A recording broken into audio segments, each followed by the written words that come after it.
I am now streaming on YouTube.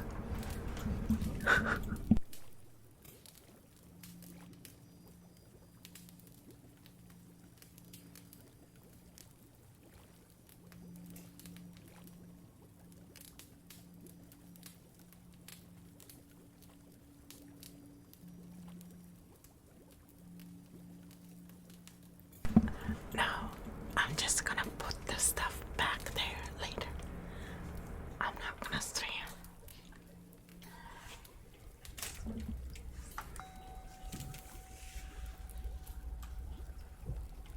I'm just gonna stream on 2 platforms or whatever they allow. If they allow 3 at the same time, I'm not gonna stream on YouTube.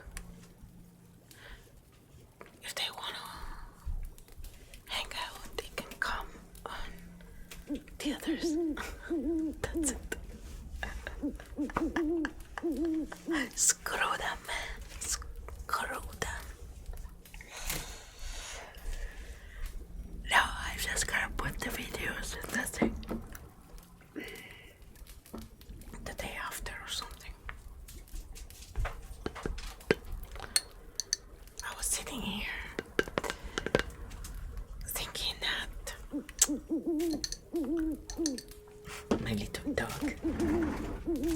Come here, little dog.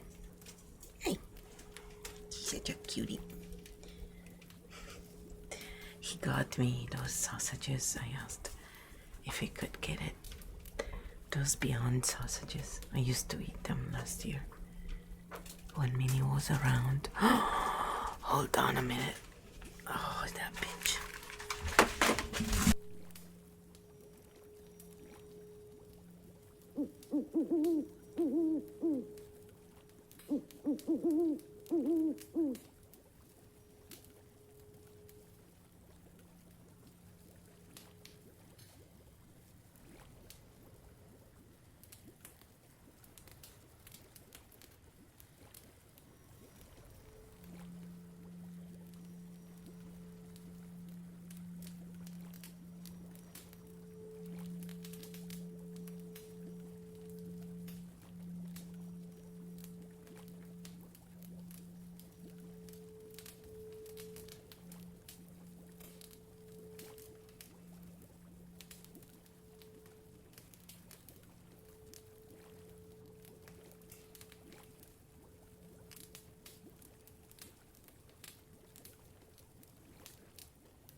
I can't believe what she did. She went out again in the garden. She has taken a liking to maul one of my gnomes. What the fuck? Seriously, dog. I mean, she broke the head of the gnome. It's no longer pointy. And it has a hole at the top. Fuck. And then the foot.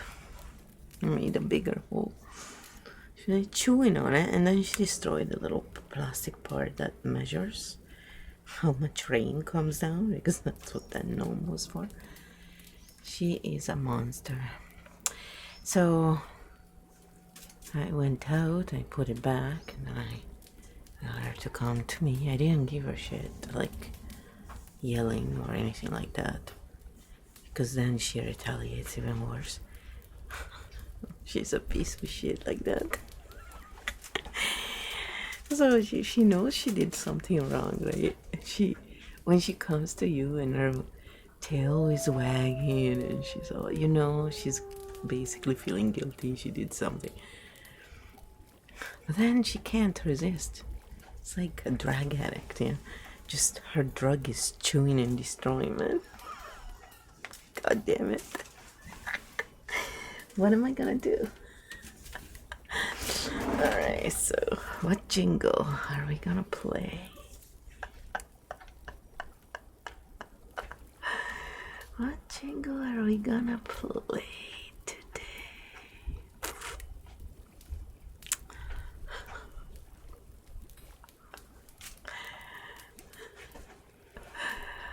Where is the... I wanna play this one, it's funny. If I find it, that is.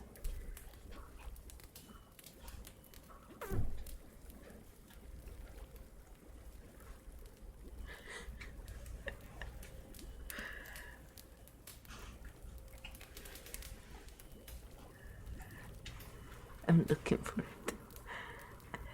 I don't think I have it out.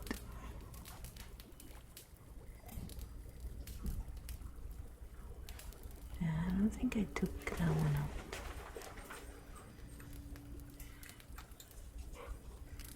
Oh no, I don't have it. I'm just blind. Yeah. Are you ready for it?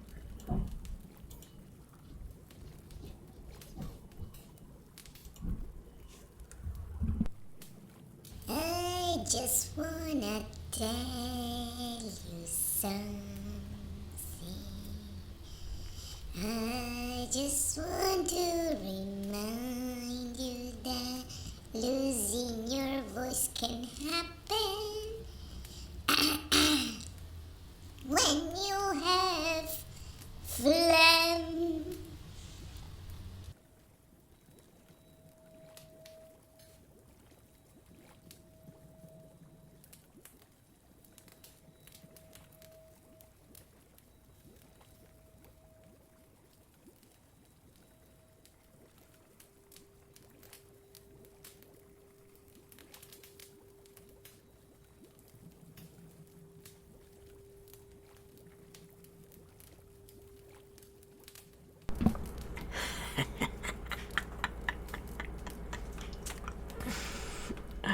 That was my first one.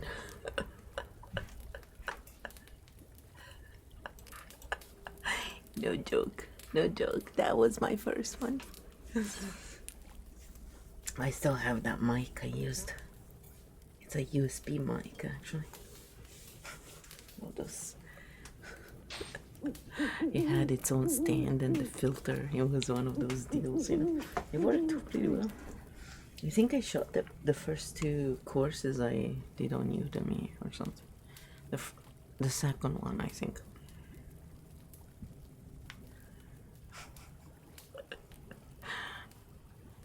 I think I shot the first one from my phone, the SE iPhone I had, that I still have. It's in pristine conditions. Just the battery is not really great. Yeah, that phone actually worked quite well. I liked the size. So small. But I don't really use the phone now, so it doesn't matter. It's more like, you know, the extra thing.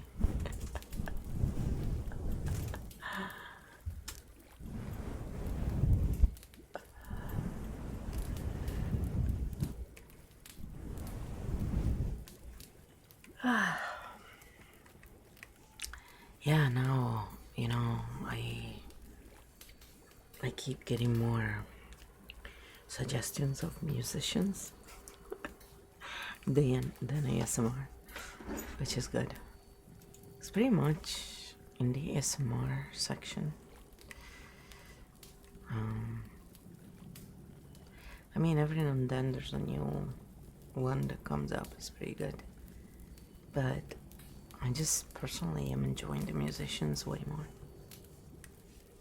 They're more authentic in a way. You know, at least when they play.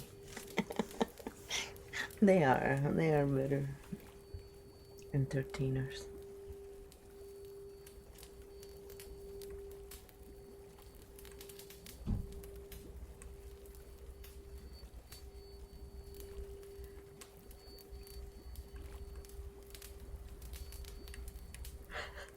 There was one of them. He's got those little fluffy dogs too. So cute. It's like the frou-frou, but just like a smaller dog, sort of thing. And let me see.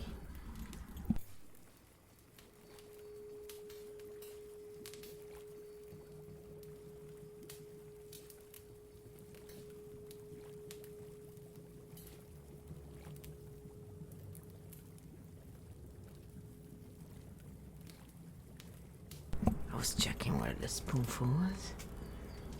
The monster dog here. The gnome killer. She's a fucking killer. My poor Misurino. You monster. I can't believe it. Like, she just fucking grabbed the poor little dog, no, and just dragged it around. What a pest. Ah, did you get your paw stuck? Are you okay? Cuchita. Oh, listen to that birdie. Saying good night, everybody. It's time to go to sleep.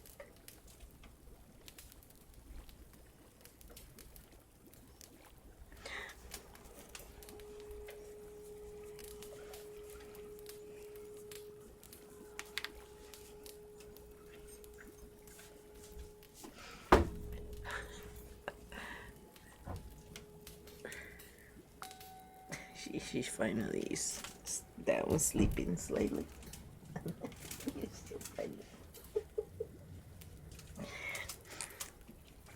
Yeah, she's such a big dog now. She's pretty much double in size. This is a good return on an investment. Just put in a little bit of food and look, we got much more meat here. And also a coat. She looks at me, now she doesn't care, but sometimes if I tell her stupid shit like this, she looks at me.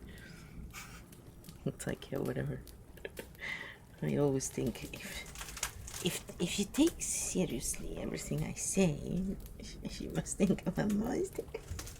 I know. Yes, my mommy has a very dark sense of humor, this human mama. I don't know, man. I'm mischievous. Well, she's definitely a pesty dog, man. She has that face, like. Oh, but she's very sweet though. Like, she loves cuddles.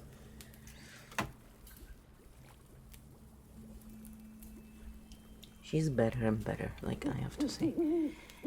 Every month she gets a bit better, you know. She's so more confident and more relaxed in general.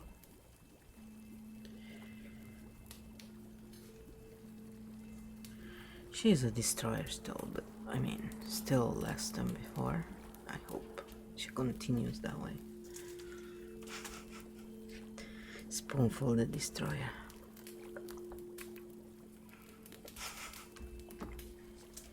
Yeah.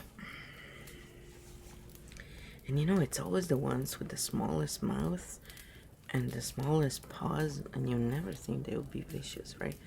Pepsi was the same. He was so fucking small. He's the one who had half the couch he destroyed. I just got this.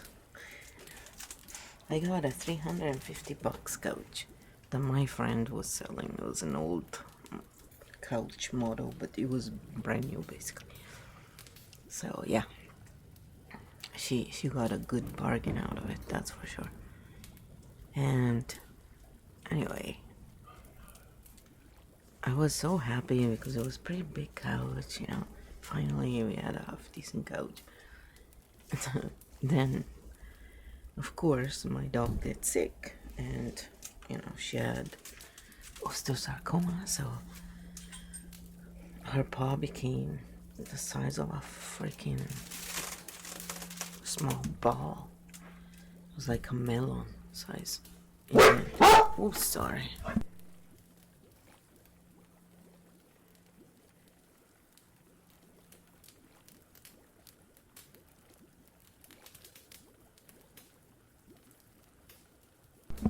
That was brutal.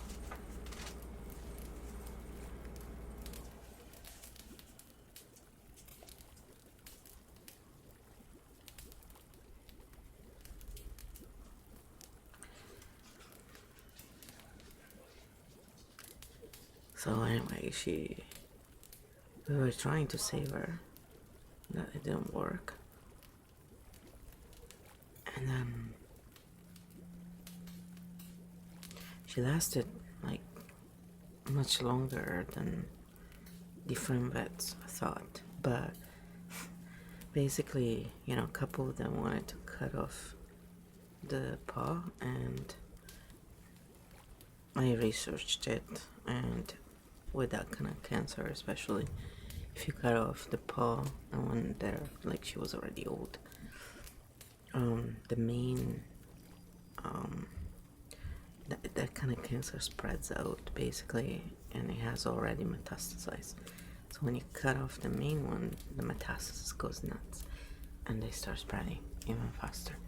So she wouldn't have been living a lot longer in the end, and it would have been a lot of trauma for her.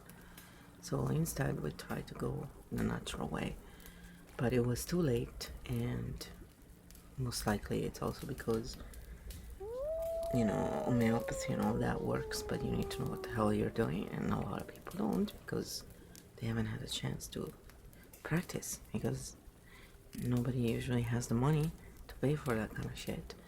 And when they have the money, they want to go the other way because they've been brainwashed to think it works better. Well, for me, I was just trying to look for someone who would do it, and when I found it, you know, it took a little bit of time, and when dogs have that kind of shit, it moves really fast. By the time, you know, like, the paw is swelling up, it's already pretty advanced, unfortunately, and so anyway, there was no way that we needed a miracle, and that couch took a lot of beating, let's put it that way, from the first dog, and then I cleaned it. I tried to do what I could, but it was never quite the same, unfortunately.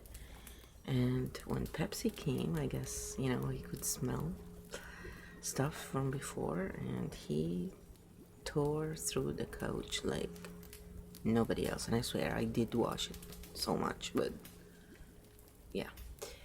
So it was really bad, and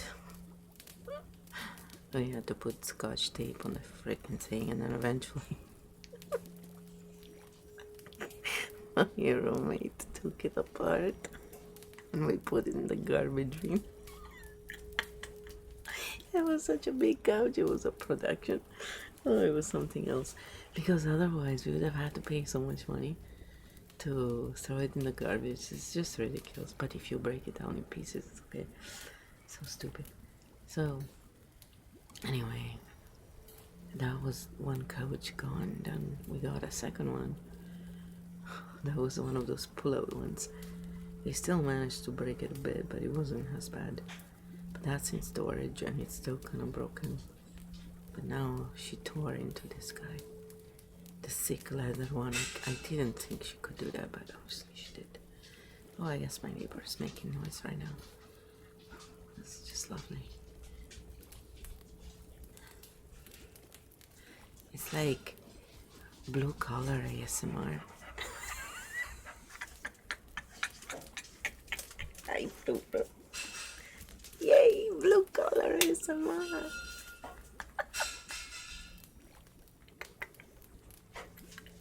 It's just to make you laugh. Oh, now she's gonna try and bark it in. Oh, God. And then if I don't watch her,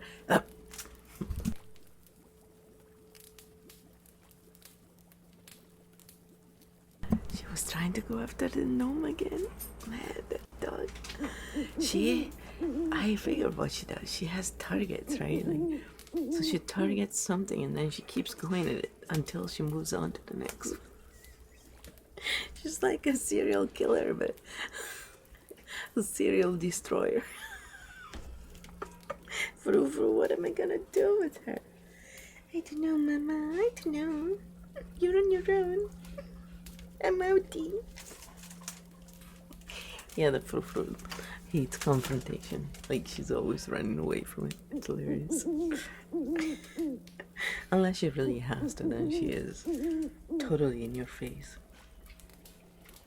It's very true.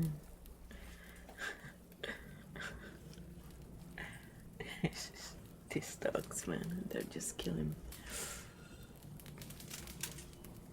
And she did, They are not really eating much. I guess the heat. The heat is really getting to them. I'm still not over how she made the selenite one disappeared. I just don't know what she did with it. It was a small piece that was left, but it's like, what the fuck did she do with it? Did she eat it? Like, it's nowhere. I don't know what the fuck. That dog is a monster, man. Seeing his selenite melts with water, right? So if she brought it outside and it's there, good luck with all the water we get here. What a monster of a dog.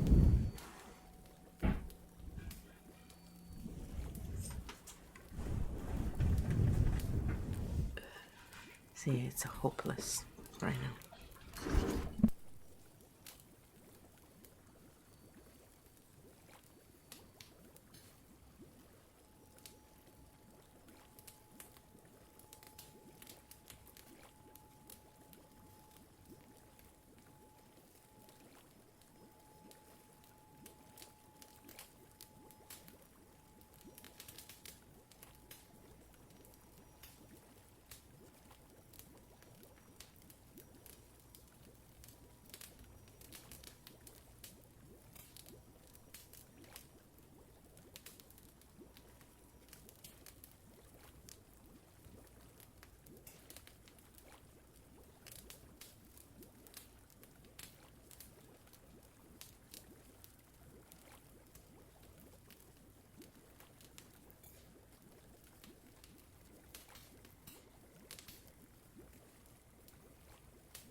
Oh yeah.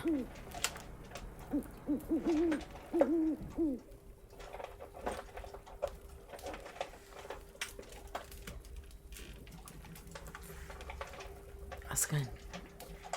What the hell was that noise? It's her eating right now. I guess she got hungry. At last.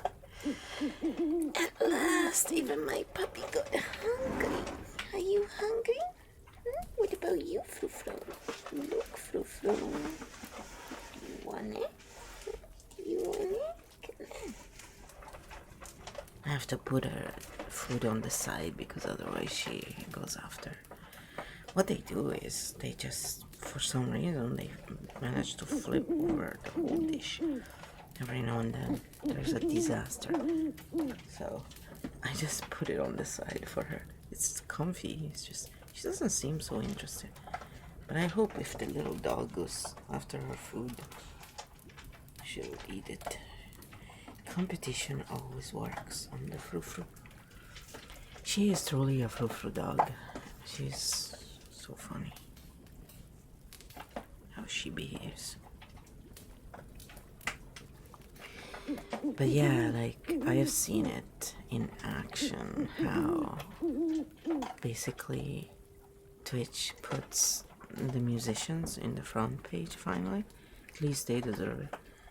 And it's insane. Like you go, like you see, you know, I guess they can also do it artificially. And basically, you see people that go from, you know, having 100, 200, 300 viewers to thousands. It's insane. It's like, boom, huge bump.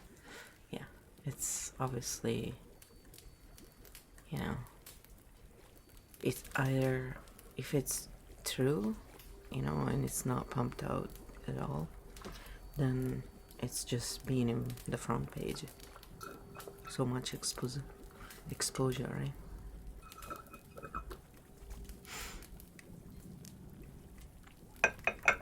But at least now they're pushing people who are actually wholesome and not, you know, like fucking cheap hoes who are trying to justify their erotica bullshit. It's like, yeah, sure you do. It shows. Yeah. It's good to see because I mean, musicians are among the people who have been royally screwed by all the COVID shit, right? Because, yeah, like, they have been playing, like, the Vancouver Orchestra was doing online things, and you could get a membership online and, you know, watch them.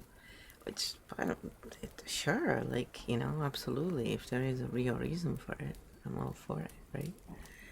And I mean, a lot of these people are people who enjoy, you know, being with other people. They're performers, you know. I guess not necessarily everybody will be a performer, but I mean, if they become professional musicians, it's because they must like to perform at some level, right? They're not like me, where it's like, fuck, it would be like pulling teeth out of my mouth, pretty much. It's the same pleasure I get, you know, from being on a podium in front of a bunch of people watching me. I don't care how much they adore me, I fucking hate that whole scenario myself. So obviously, you know, not my thing. So in that perspective, I didn't give a shit that, you know, we weren't part of a scene, you know, like these guys are always part of, you know, other parties and events, and they're very social. And unlike a lot of performers, I find like the ones that I enjoy the most, yes, they have skills, but it's because they truly enjoy playing. Like you can tell by, like you watch them and it's like pure pleasure for them. Like they're so happy, you know, and they end up always being very good in the end because it transfers through, I find. While the ones who are more, I don't know, you can tell that some are really just doing it for the money because maybe they had some talent for it. Maybe their parents were doing it, and you know, like there's always some reason why.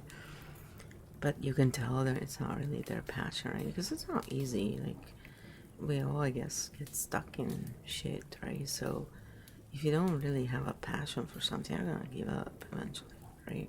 Or you're gonna be bitter about it.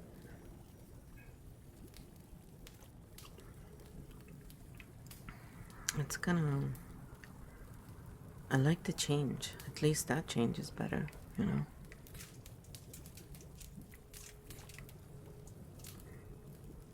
Oh, fuck. Yeah.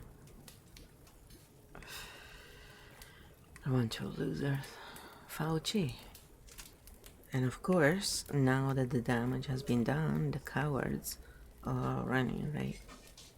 But look, there's still so many idiots who are saying, oh, I tested positive. With what test? What are you using? For what? They never fucking isolated anything. They never proven anything. You know? They don't even clue in, right, that it's the fucking jab they got. That they're that brainwashed. Seriously. Fuck. It works so well that all of you who fucking got it got sick 300 fucking times, right? Yeah, it's so deadly that you don't even know you have it unless you get tested with a fake test. Total sense. It makes total sense. Yes. Big Brother loves you. Trust in the dogma. Oh, God, man. They're so dumb. They don't see it. Like, they're really, stuck right now in their bullshit. And then I love the ones who's like, oh, this is a great reset. It's like, do you even fucking know what's actually going on, retards? Are you like all in your tiny bubble of fucking superiority complex and, bullshit caviar wannabe goddamn lifestyle, They all criticize the rich, but they all secretly want to be like them? Oh, shit, man. Oh, many. And here we have a concentration of... At least it's not like the Bible Belt. I think that would be even tougher to take. God. Are you in the Bible Belt? No, you're not. Are you? Don't know. I have to go back and check the Bible Belt. I always forget that shit. I checked it out some time back because there were people who were saying, oh yeah, I'm in the Bible Belt. One of them was reading tarot and she was saying how, she was a witch basically to those people. I'm like, do they not realize that the pedophiles and all those people are actually the ones they worship? Like, they are that fucking blind. It's hilarious. It's hilarious if you don't think too hard about it, right? Jeff Berwick was going on about his child trafficking and shit. I kept the email just because it was pretty funny to read through it. It's quite funny.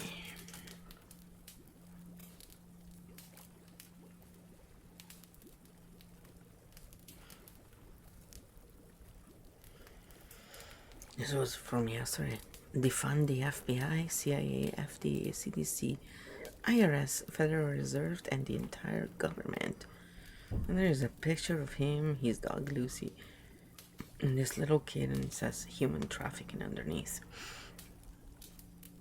And then he goes, they still team babies and breed them to make more babies, to harvest their organs.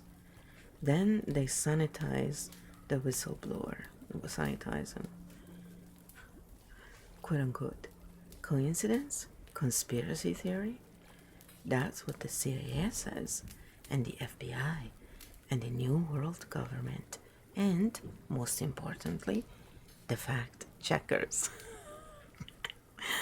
But don't listen to me. What do I know? Just ask the men and women who work to expose deep state human trafficking. Oh wait, you can't, because most have been suicided and the others are in hiding. Of course, you always have a choice.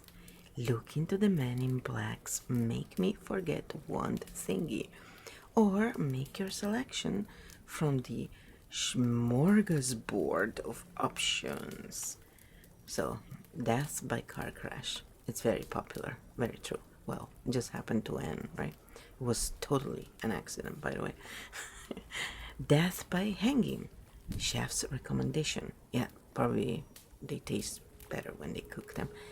Death by shooting yourself in the head from the back. Yeah, because we can all reach so much easier from the back, right? Plus, if you shoot in your mouth, you can actually survive it. True story. I used to watch a lot of that crime shit, guys, just to learn English. And yes, I have a flair for dark stuff. It's pretty disturbing. Not me, what they do. But I like the forensic science, that's why I was watching that shit. Once you sit down and connect the dots, it's blindingly clear. Of course, when you start talking about the Confederacy of Modern Slavery, the list of acronyms goes on and on. CDC, FDA, IRS, WEF, and of course the WHO. Never forget that. And it's not just children, and it's not just corporeal or tangible. It's a regular old mind fuck. In today's Jeff and Lucy and Lucky show, Jeff, Lucy, and Lucky show, we talk about why the FBI, CIA, IRS, and the entire government should be defunded. The creature from Jekyll Island and the savage from Ravensburg, Germany. Mental slaves who refuse to apply their brain to evaluate what they're being told and who are in the habit of accepting and believing what is told to them, whether it makes sense or not. Yeah, absolutely.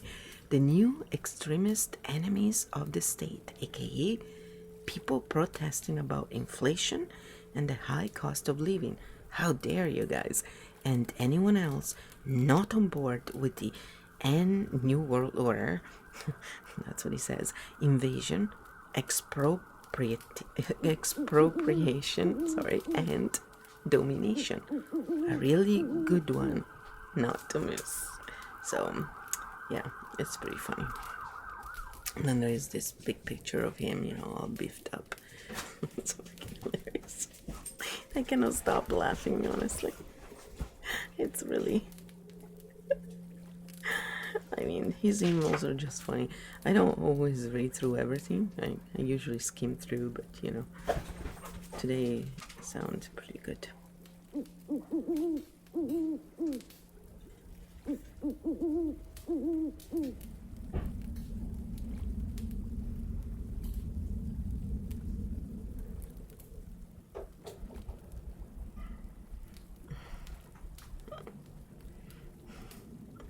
The Freedom Cell Network.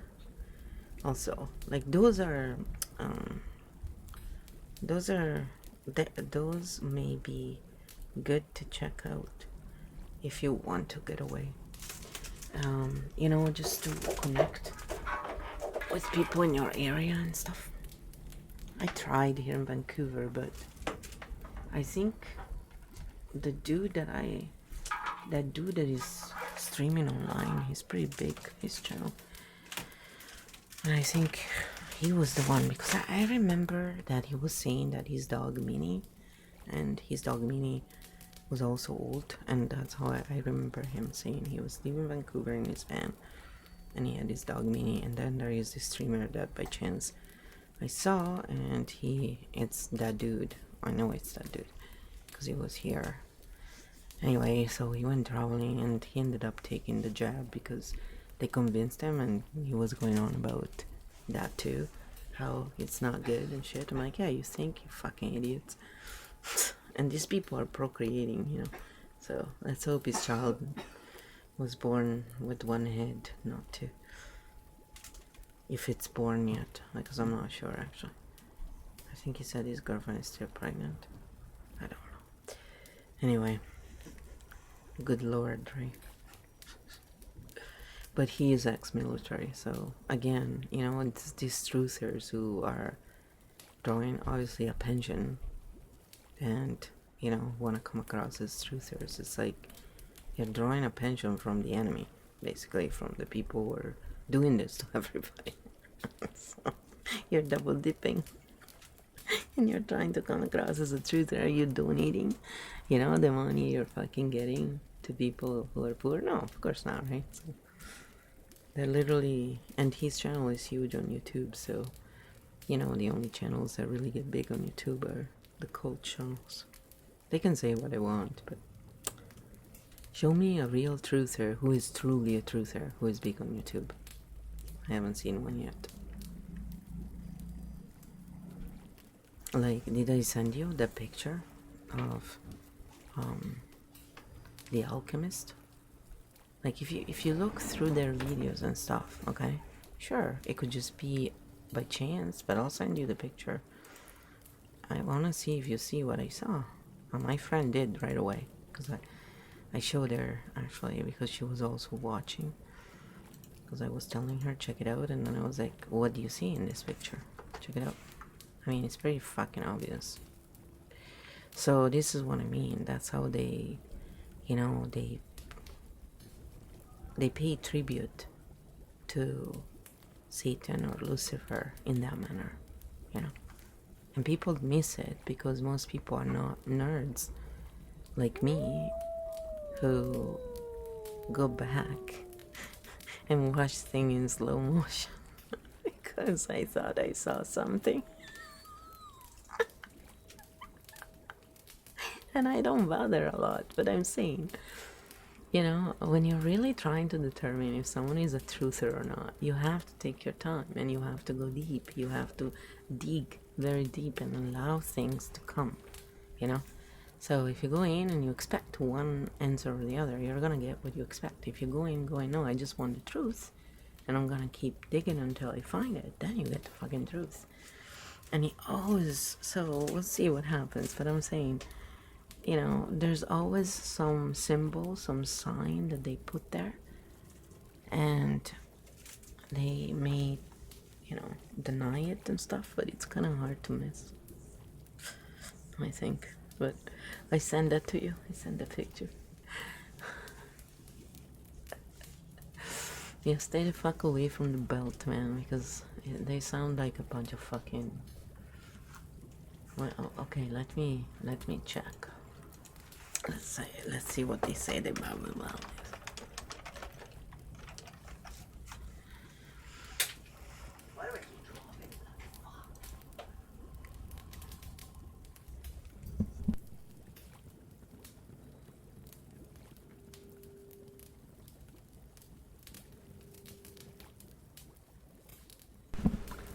Oh yeah, you are in it.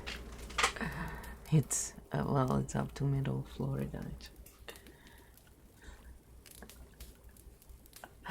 Wow, that's huge. That's a lot bigger than I remembered, to be honest.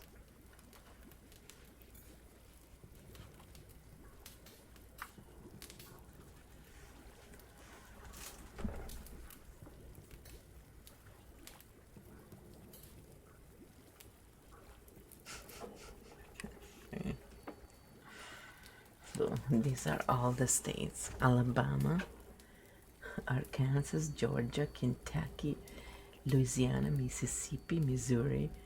I was in Missouri, yes, I went there for 2.5 months.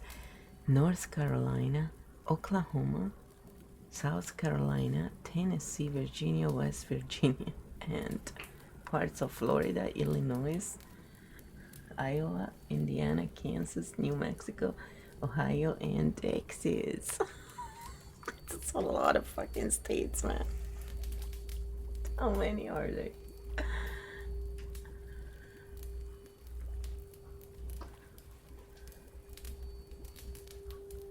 22. Oh, by chance. Yeah, 22 states. It's insane. So,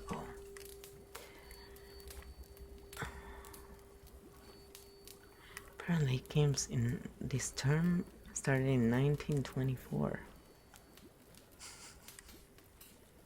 Jesus Christ.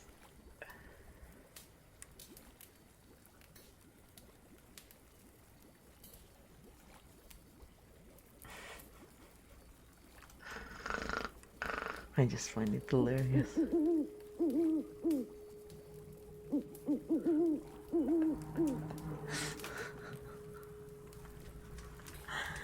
Oh man, that's a lot. That's yeah. Yeah, but whatever. In Missouri, it didn't seem like everybody was really that religious when I went. I mean, I was in Springfield.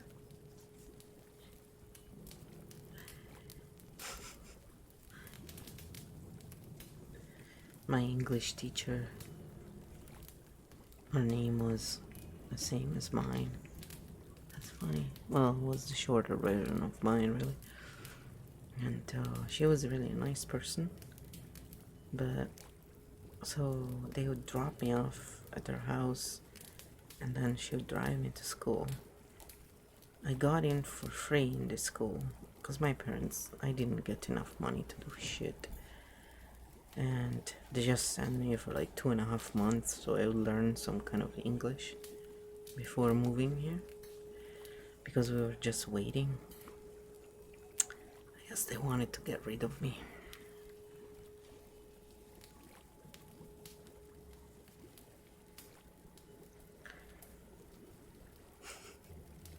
It was a very good school. I learned more in those 2.5 months than 8 here in fucking Italy studying that shit. I learned more by myself with the Anglo tutor, the course my dad had, and in those 2.5 months. Because the way they teach in Italy is so stupid. Back then, anyway. Plus, I went to this experimental school. It was like a gymnasium, kind of, you know, it was a. We had the classical, where you learn Greek, Latin, you know, all the old languages. Then the scientific one, where obviously it's science, and then the languages one, which is where I went to. That was sort of like a new thing. And so we did a lot of like, you know, apparently useless shit, but it's not. It does open up your mind, but it doesn't really prepare you for shit. Like, it's to go to university. And of course, then I didn't go to university because, you know, my dad was like, what are you gonna go for? You know, wait, I'm going to US. And so I waited fucking 5 years for the fuck all in the end. And I could have gone to university there. Like, if they paid for it, like, I could have taken philosophy. I could have gotten into some general major. Would have still helped here to go ahead, you know. But of course, when you don't have real support and, you know, you're dependent, because back then they didn't want me to go and be a waitress, basically, because, you know, they had their own fucking ideas. They wanted to protect me.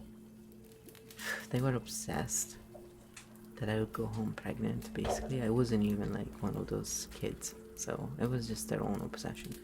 And it's funny because my brother was the one who was always in trouble. I could have been, but I wasn't. And I just never really was into that kind of shit. And then when I started clubbing a bit, I really got bored easily because it was so stupid. It's like, fuck, it's always the same bullshit. I'm just not interested in any of that crap. My brother was, I never was. So, you know, I tried it for a bit because you're young, you want to try shit, right? And then I was like, yeah, it's not for me. I'd rather go horseback riding or play a sport or go swimming, you know what I mean? Read a book.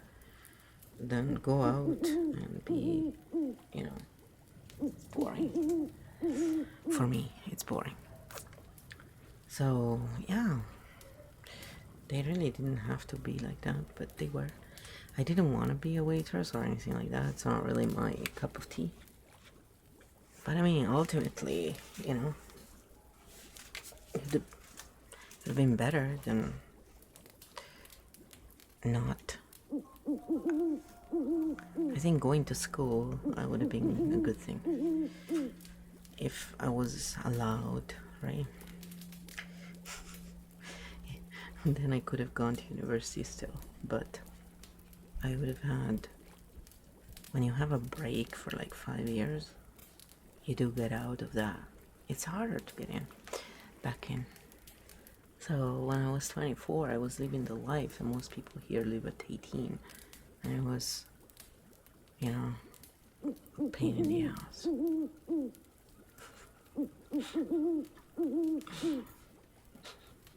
At least, like, if I had a degree from Italy, I could have just learned English properly, because you need a much better level here, you know, obviously for university. And I could have gone to grad school, you know, and I could have gotten into law, for example. It's not that expensive here. And I saw the test. I mean, I tried it. I would have passed it, because I have plenty of logic, and, you know, like most people, I knew a lot of the stuff back then. Now I forgot most of it, but back then my mind was still fresh enough. But of course, you know, like, what would you have done with that? I would have probably, you know, been pissed off because of the injustice system. But I could have been rich and pissed off. I doubt I would have been rich. You have to go private to get rich. If you become a prosecutor, you still make a lot more money than most people, but it's not really worth it. If you become a lawyer, it's because you want to make tons of shit money and you don't care who you make it for, pretty much. But it's not my kind of crowd. I knew personally someone who went to their program and she flunked out. She was good, like she was doing well, but she couldn't stand it. She was like, oh, you have to always dress up. Like, she was vegetarian. She was very much into animals, and she cared. And yeah, it wasn't really her cup of tea either. So she basically gave up. She went and did something else. And I always thought to myself, yeah, like I'm interested in, some things, but I wouldn't want to be part of that world. But it would still come handy somehow, because when you have some fucking degree in hell, because we're in hell, this stupid piece of paper in Canada, it's what makes a difference between you having a fucking cushy job and a fucking slavery job. And even with that piece of paper now, good luck. Of course, if you want to sell insurance, you can make shit ton of money, much more than any other job, really. And you have to have the stomach for it. You have to, realize that you're selling a dream, right? And you're making shit ton of money doing it. It's always about selling a dream, apparently, people. I don't agree. But, yeah, I mean, being honest in a world of Fauci's is not really easy.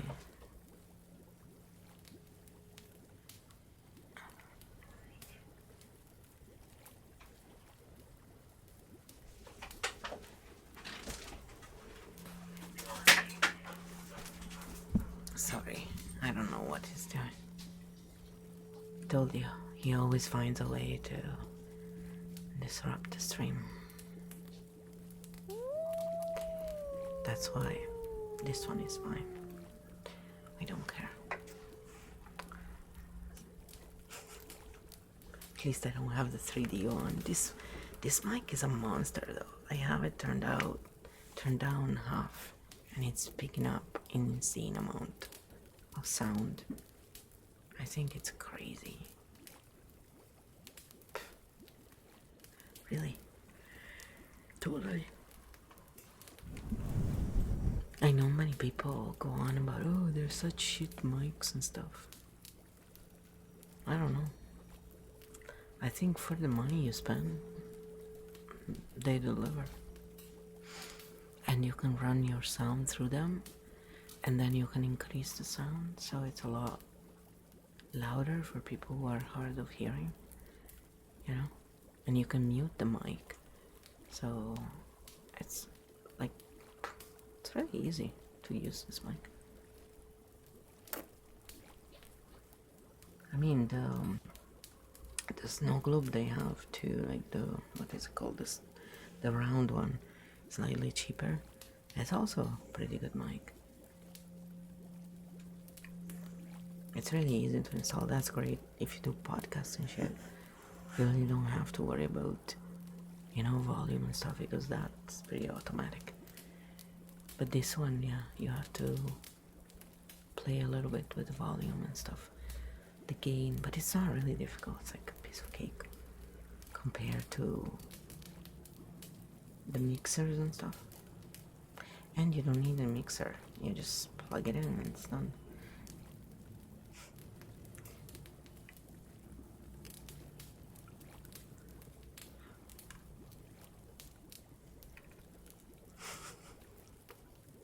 That was weird and great. I have to close the curtain because he left it open.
You were a spoon as a kid?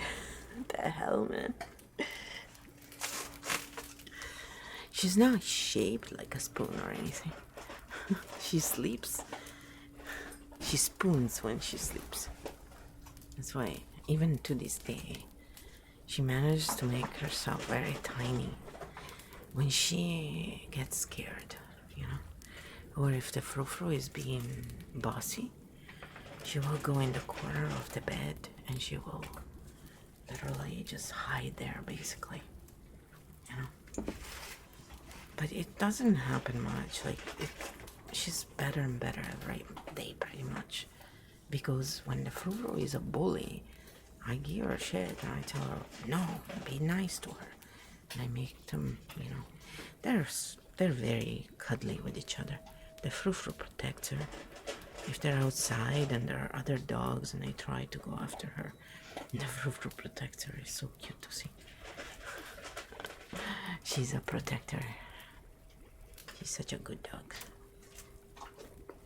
The most misunderstood dog on the planet, I swear to God.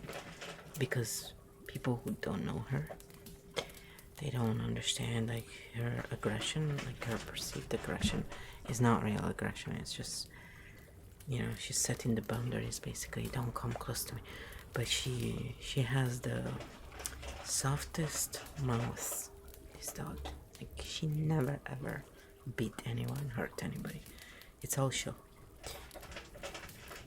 It's true that I would never let things escalate either. Like, if someone tried to attack us, I would fucking destroy them myself. So that's when you see the other side of me.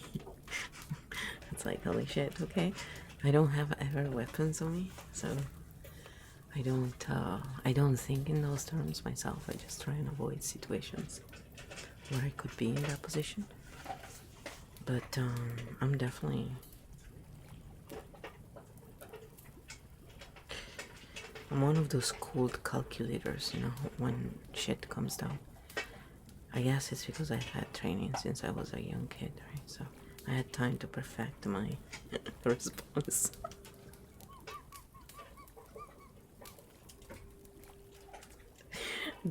Just call me Jackal from now on.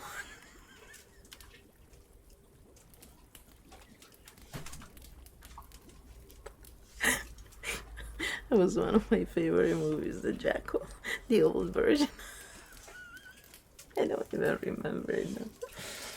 It's because my dad liked that shit, and sometimes I would get into, I like spaghetti western and all that shit, right? I used to watch it with my uncle and my dad. Yeah. And then when I had a horse, instead of using real guns, we were using water guns to play.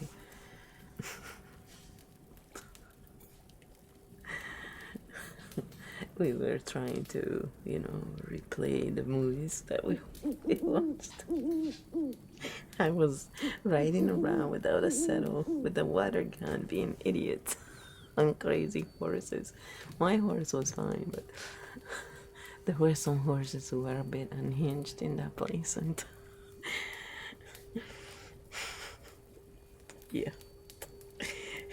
happy times. And then Italian style, you know, we would have those eat together kind of situations, you know. Oh yeah, it's a horseback ride in a party. So fucking drunk Italian style. So you eat like a pig, okay? So you're not really smashed like here. It's a much more easy to deal with sort of drunkenness, and it's actually fun. You know, fireplace going, really old house. That was fucking awesome, man. That was after we rode though. I wouldn't go riding drunk. I'm not an idiot. Because I don't care how good of a rider you are. Horses are big animals. And if you make mistakes, it's not, the worst part is not even dying, I think. It's if you get hit in the wrong place and you're paralyzed, you know, from your neck down. And it happens a lot, right? Because people are idiots. They don't fucking, like, I would never go riding without my helmet. And I would go Western, but I would still wear my English helmet. They would make fun of me, but I wasn't. I do not care. I am not. But I gave everything away when I stopped riding, and I, you know, because I wasn't using any of it, so I just gave it away. I don't think I have anything left. I have to check. Maybe I have the pants, I'm not sure. Because I had the English style riding pants. They're much better, you know, like they don't scar you, and like if you wear jeans and stuff, the seam can be a bit of a pain in the ass on your thigh. But yeah, like if you have inner thighs problems and you want to get really strong legs and a really nice round butt, go horseback riding. I mean, you don't have to ride on a horse. You can just do the motion. You know, it's like it's the same thing as, you know.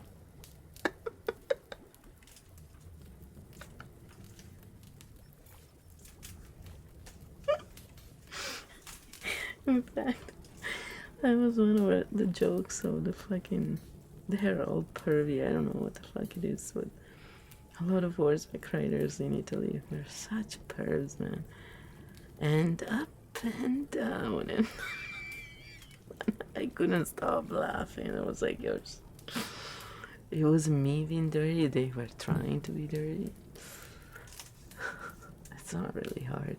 Yeah, grab that horn, grab it, hold on to it. Fuck. And then one time when I was trying to learn, you know, to go along with the horse, because when you go from English style to Western, for me the biggest challenge was not actually lifting my ass from the saddle, you know, because Western you don't, you just stay sitting down. My instinct was to lift up, and I was trying so hard to just sit down, right? But I couldn't follow the fucking thing sitting down. So I was basically, I looked like a belly dancer. I rode my horse, and when I got to the end, they were all looking at me and they all had this smile on their face, like, what's going on? Oh my god, they go, you look like a freaking belly dancer. What the fuck are you doing? I was trying to not get, you know, the constant hit on my fucking back. That's how I got the subluxation on my back. I'm telling you, it's not because when I went Western, I would just lift up. It was no problem like that. But it's when I went English, sorry, but Western, I fucking took so much spine. Oh shit, man. It was so hard for me to do. Yeah. It's funny because if I go without a saddle, I have no problems. But with a saddle, for some reason, I had a hard time just sitting up. But even without a saddle, like what I would do to, you know, really get so strong, I would ride my horse without the saddle and I would trot. You know, I would lift my butt up and down English style as if I had the saddle. So I was using only my legs. My muscles were so strong, I could literally squeeze a big man down with just the sheer strength of my legs. I was a fucking machine at that point, but because I was going every day in my lunch hour, I had like 2 hours, I think 2 or 3 hours. I would go ride my horse for an hour. The rest would be spent traveling and showering, basically. It's like, because they are better, they feel better when you spend time with them. Poor thing. She was such a good horse too. She was so sweet. A lot of them are just such sweet animals. Some of them are assholes because they've been treated like shit. I'll be an asshole too, to be honest. Ponies are more assholes than horses are usually. I threw myself off of one. It was horny though. It was in heat. They gave me a fucking pony to ride. It was in heat. The damn thing saw another horse, right? And totally went up like in candle. And then this was like from standing, okay? We were exercising in the ring. This asshole pony goes up like on his rear legs and I'm on it, okay? So I held myself and then turned 90 degrees and start fucking running, galloping from 0 to whatever. So I hold on to it, right? And then when he stopped, all of a sudden, I found myself on its neck. I was still on top. The teacher was like, holy shit, like you are good. And I let myself go off and I said, you can take this pony back. I ain't riding it. This pony is insane. Fuck, I hate that kind of shit, you know? Because you can fucking break your neck, man. I don't care how fast I am in reacting. My brain will always catch up after, right? So you react, you have the knee-jerk reaction. You save your ass, and then afterwards, you go, holy fuck, what just happened? And you start getting really fearful because, you know, like one time I found myself in a fucking ditch, okay? The stupid horse got scared for something, who knows what. There was nothing. Maybe there was a big giant monster and we couldn't see. All I know is that this thing, we were following the people in front of us. And all of a sudden I look up and I'm in a fucking ditch with a horse. Okay, I'm still on top. And the others go, wow, that was really fast reflexes. Again, I'm like, why are you giving these fucking crazy horses? I don't want them. I want the fucking little rookie who will do what I say and will not surprise me with this exciting fucking jumps. I'm telling you, I don't know if they give them speed or if they were just tired of being ridden by idiotic riders. But I had too many of that insane things. And it's not even that much compared to like people who do competitions when their horses are like completely insane. I would never want to have to deal with that shit, man. Dressage I really liked because with dressage, it's all about your posture and your understanding with the horse. So it's a complete different exercise. And then the other ones I would have liked was speed, but it's so bad for the horses. I would never want to have anything to do with any of it now. But if I had to choose in a world where it wasn't bad for them, I would totally like to do the fast thing. Like, it's so much fun. When you ride really fast, it's like flying. One of the best feelings ever. But yeah, those were some fun, crazy days I had. So I would prefer doing that than going to disco with the idiots, you know. It was always the same shit too. Same idiots, you know, going to disco. Bullshit. Like, they would take 1 hour to decide where to go. I'm not kidding. Okay. Then, after freezing your ass for an hour, finally you would go there. Sometimes there would be a fucking lineup. And this was just for dinner. Then they would decide where to go to a bar. And after the bar, they would go dancing. So every night you'd go out, it was hundreds of dollars in the end.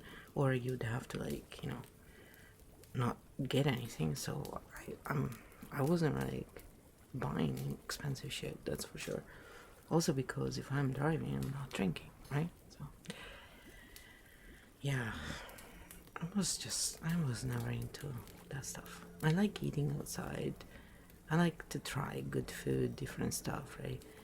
I like to try drinks and stuff, but if it's crap, I'm not really into it. And also, like, every night. It's like, seriously? Nah, I'd rather go horseback ride.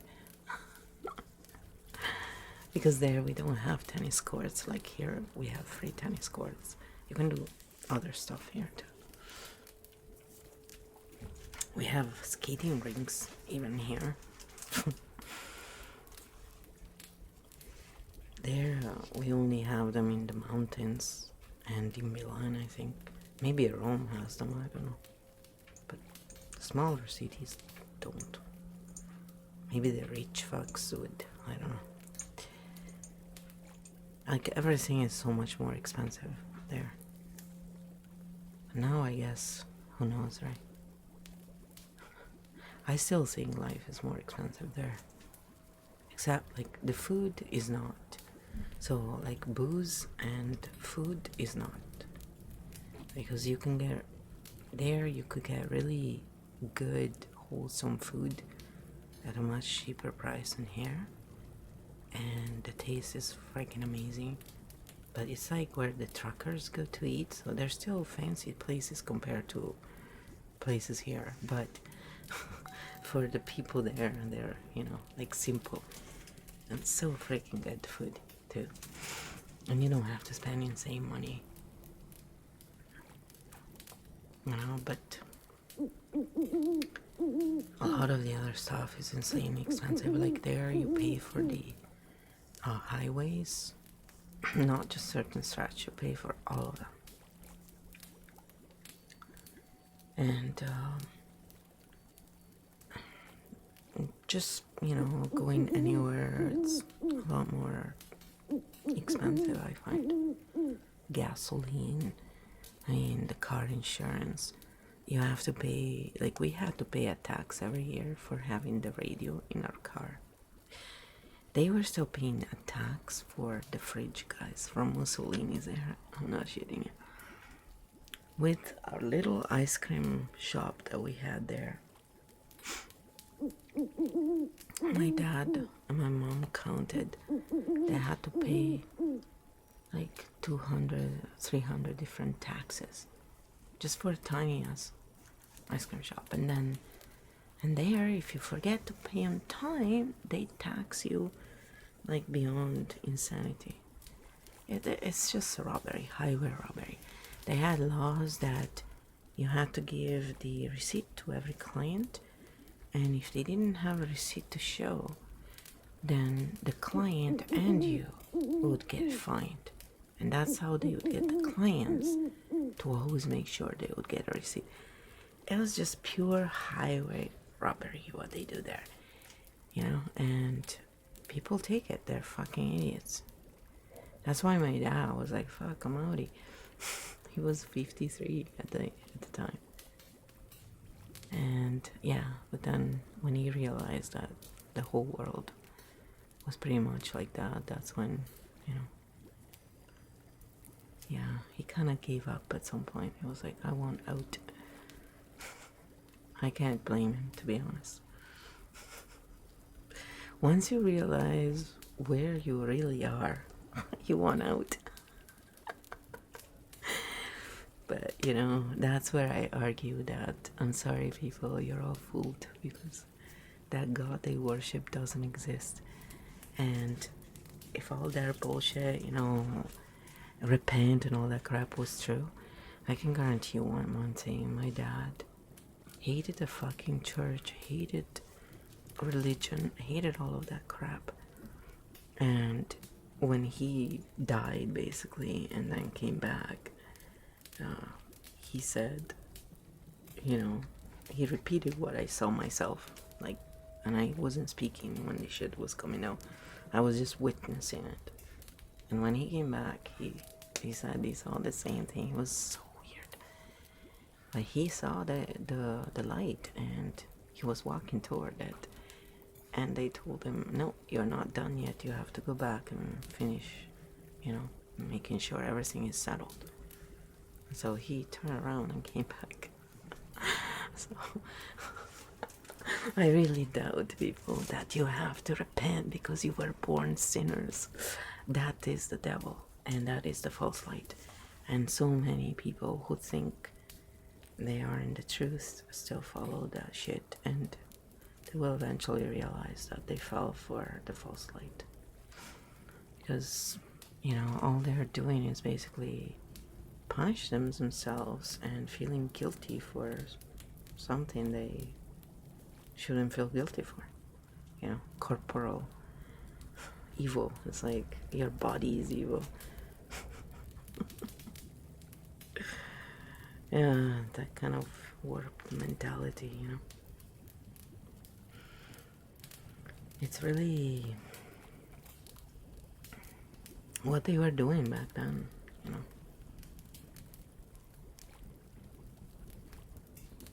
So it just made me laugh when he came back and was talking like that.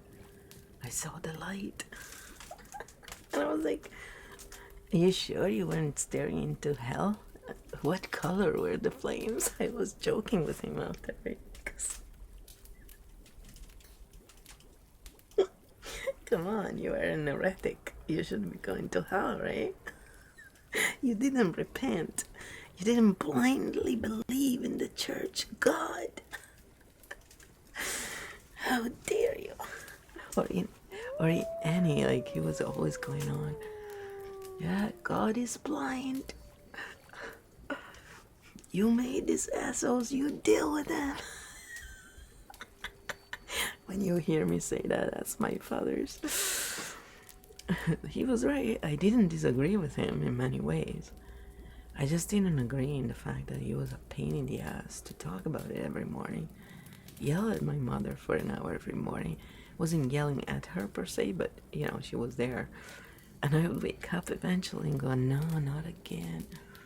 So then sometimes I would go out and play parodies, imitate him, make him laugh, make him realize he was being an idiot. It's like, dude, you're preaching to us, not to them. Like, go bother them. He was so fucking angry at them. He couldn't stand it. And then when we came to Vancouver, he was friends with a priest. It was hilarious. My mom and I couldn't stop laughing. It was like, oh, that one is okay. Because he had it with the institution more than anything. He did realize that, the small little priest is just an innocent bystander who really thinks, they're worshiping God. They don't realize the church is satanic, and there's no fucking doubt about it. You have to be blind not to see it, man. I mean, I remember being a kid and being around this shit, right? Aside from the fucking incense and shit they use, that if you are in a church and you have any form of allergies, good luck. Because that fucking disgusting smell of incense that they use, it's not even nice incense. It's just so gross. And then, like, a lot of them have really bad breath too. Can I say that? As a kid, I was like, oh my god.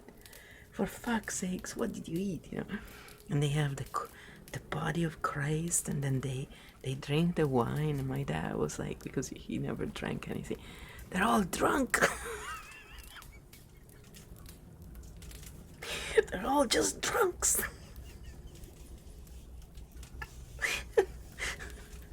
My mom and I would look at each other, well, at least they're happy.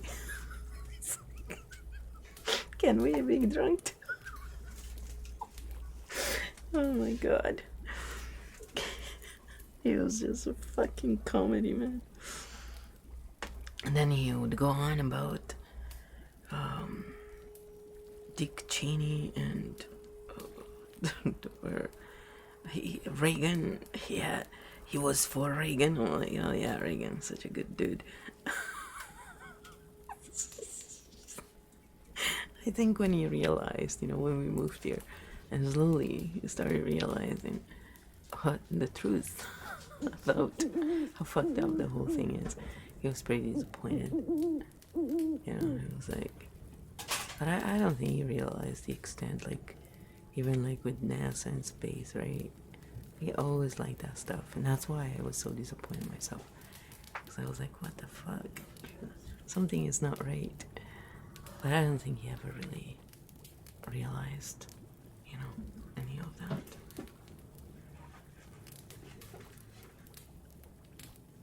Sorry.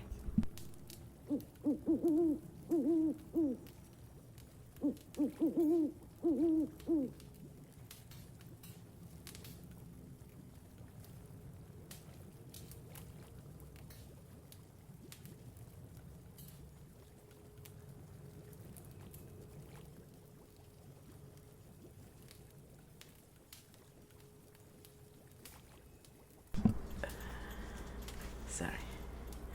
He was looking for something. But it's gone. Yeah, my dad was funny. He wasn't wrong, but he was naive about certain things. I relate to that. I'll still take him over many people because he was misled, but he helped many people. He was very, creative, and he didn't fuck over others to make money. He made money. When he made a lot of money, it was because he actually was building really good stuff he allowed many people in Verona who didn't have a lot of money to have a home. It was thanks to him and his ideas, and my mom was there with him. So, I don't have to feel bad for the shit he did. Aside, yeah, he did some bad shit too. Like, when he asked my uncle to take away the pregnant dog that we could have easily adopted. But he had trauma, and instead he thought it was a good idea to get the dog taken away and left in the middle of the fields and in Italy, where people are so ignorant and fucking cruel in some areas, like our area. They're really idiots. And, when I found out, I was like, yeah, of course you paid your karma. Because when you hurt animals and innocent beings, it's gonna come back to you even more. If you do it to people like Fauci, you'll get a fucking, I'm sure God comes down with his angels going, finally someone. I'm kidding. But you surely would. You would deserve a prize, right? For fucking putting evil in its place. Oh no, he wasn't perfect. He did some shit that when I look at it, I was like, why did he do it? But he also did do a lot of things. Like when I took home the third cat, my brother had a dog in Texas because he saved the dog from, killer shelter. I had a horse and we had already 2 cats. I bring home the third cat. It was a kitten. It was Lucy. She was dying. She was at the post office. And nobody was doing anything for this poor cat. Why, you think I can leave her there? No. I took her with me. I bathed her. I, took care of her. And I told them, I'll look for an owner for her. Just give me a little time. What is it to you? We have a big house. It's just a tiny cat. Oh. Well, after a week, they told me that they were gonna keep her. Big announcement, She was such a good cat. So we had 3 cats. The dog and the horse. My dad was like, okay, we have a zoo now. Well, yeah, there's you too, guys. But then, before we moved here, 2 of the cats disappeared and died. Mine was found under my car when I left with my mom, and they found the cat and they threw her in the garbage before I came home, and then told me. And I was insane. I almost went in the garbage and took her out. Why would you put her in the garbage? I would have buried the cat. No good sense. Italians, I'm telling you, in certain things, it's like, wow, Because they have survival issues, a lot of them, and their mentality has stopped in that era, I think. They're animals, they're inferior to us. It's like, jeez. We eat vegetarians. And the dude that, then at some point when we sold the house to come here to get ready, right? So we were in this rental. And the dude who owned the place, he was making his own salami, all homemade stuff. So, of course, there was that wonderful smell of suppressa, you know, which I like the smell more than the actual taste. So fucking good, man. Oh my god. Because of all the herbs and stuff they put in it, right? That's what we smell, really. Ugh, it was just heaven. Yeah, so I loved cured meat in Italy because it's so fucking delicious. It's not like the shit you find here. Even in the gourmet places, a lot of them have crap, I'm sorry. Or it's so overpriced. It's insane. And yeah, like certain things are pricey there too, but not like here. Like here it's a premium for all of that shit. And we don't get the best quality, you know, even in the Italian places, you just don't, you get the average. You know, even for coffee, stuff like that, you know. But that's how it is, you know. I don't want to put up with the Italian bullshit for food and coffee. I rather have more nature and calm, you know, and an easier life, right? Except now, of course, everywhere it's sort of shitty. Some people made shit ton of money during these past 3 years. None of it probably from, you know, really good business and helping people, but they made shit ton of money. Money talks, right? In hell, yes. Money talks. Whores make more than people who help others. Welcome to hell. This is hell ASMR. If you don't have a sense of humor, you won't survive. I was in the Flat Earth channel earlier a little bit before I was streaming and stuff. Of course, they had lots of trolls in there, you know.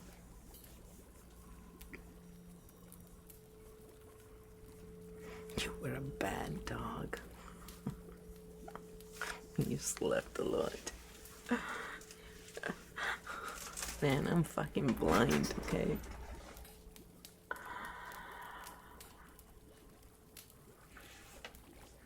I was a tomboy when I was a kid. I was not the typical. I like to play with dolls and I would lose myself playing with dolls, but I was always kind of like, I was either teaching them or I was building mazes, and you know, I was always building. They should have figured out, for example, that I would have been very good in engineering school. It would have been perfect for me. But they were too dumb. You know, in Italy, women didn't go for engineering. It wasn't feminine, you know. And they were really stuck in many ways in that way, my parents were. I wasn't pushy, like, I was pushy, but to a point, because my dad was very stubborn. And he was very, very chauvinistic in his ways. He just wanted to get me married some rich guy, you know, or some good dude, and he would be happy. And I'm like, fuck off. It's like, you know, treating you like a fucking little flower. I would have been so much happier if instead the stuff he did with my brother, if he took the time to do this to me, at least I would have made something out of myself. And I wouldn't have wasted my life doing all kinds of drugs, and I wouldn't have wasted his money, you know, the way my brother did. I was a hard working, serious kid. I'm crazier now because that's what Capricorns do. We get crazier with age. We loosen up. I was seriously a hard working, focused kid, and I focused. But I was the female and I was the youngest, and in his mind, because I was very sensitive and, you know, I was stupid or I was too sensitive, he was always trying to protect me, and I didn't need fucking protection, man. What I needed was a little bit of guidance and, you know, ability to do what I was good at, you know. And like my mom, for example, I gave her so many drawings. I was always busy drawing, doing stuff, right? They never figured out that I would have been perfect for art school. Yeah. They never figured out that I would have liked to learn how to play an instrument. No, because my brother didn't want to do shit, so I also must have known. They literally cut my fucking legs off because of my lazy ass brother. Yeah.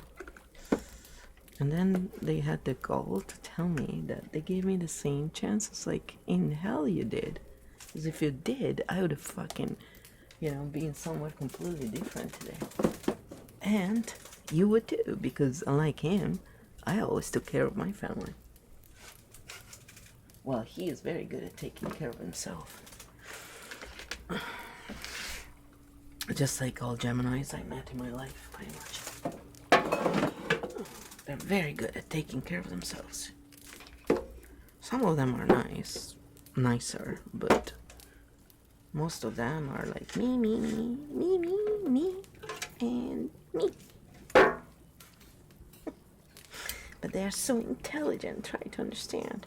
That was always his thing too, High IQ equals lazy fucks. And dumb asses and cowards also. Big fucking cowards. Because when it's time to stand up for what's right, they always run away. He always ran away when my dad was an asshole. He would fucking run away. My dad would come to me. If he wanted a good fight, he knew where to go. Because when he was an asshole, I was like the littlest in the family, right?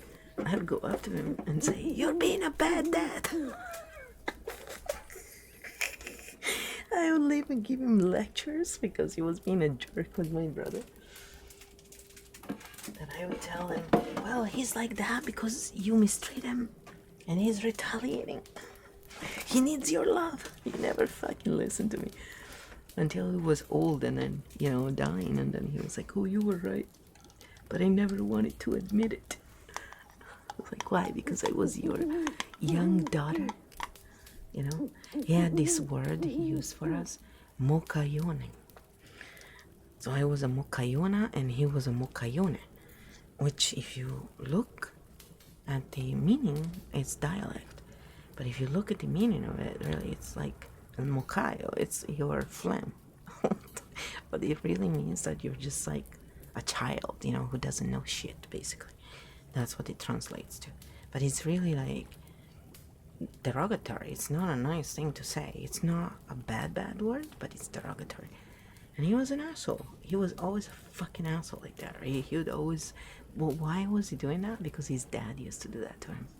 My grandpa was a fucking hard ass, man. He was so funny looking. He had such giant ears. Oh my god. There is a Jewish actor who reminded me of him actually a little. He had the same kind of like... He does... I saw him in like small parts, always character parts. And he has this giant fucking head, these giant ears, My grandpa was a character, I'm telling you. And then he had that look, a serious look, like... He was a fucking ape, okay? Like his arms... He was a short dude, but he could knock down people who were fucking tall, huge. He was a monster, apparently. And he had a temper on him, so if they tried to fuck around with him, he would... no mercy. It was insane. Like, my dad wasn't someone who would exaggerate in that kind of shit. And my aunt confirmed, like, he was a kick-ass dude. But he looked so funny with those giant ears. And when I was born, I had giant ears too. So my mom looked at me. This is the love of my mother. She looks at me and thinks, "Oh my god, she's so fucking ugly. It's so sad. My son is so beautiful and she is a girl and she should be beautiful. She is the one who needs beauty. And look at her." Like, that's way to go, mom. Way to make your daughter feel so good since I was born. Because I had some kind of dark mark under my lip, and then I had these giant ears and I couldn't stop crying because I knew I was in for a shitty life. I'm telling you, I was like, "No, I don't want to be here. Send me back." fuck? I mean, come on, she was pregnant with me and she was living in that fucking horrible place with the crazy people, right? So since I was conceived, I basically was around insanity, right? People wonder why I can imitate them so well. It's like, dudes, I grew up around that crap. Fuck, those insane individuals. And our side of the apartment, oh, we could hear everything they did. They were insane, guys. I'm not kidding. They were clinically nuts.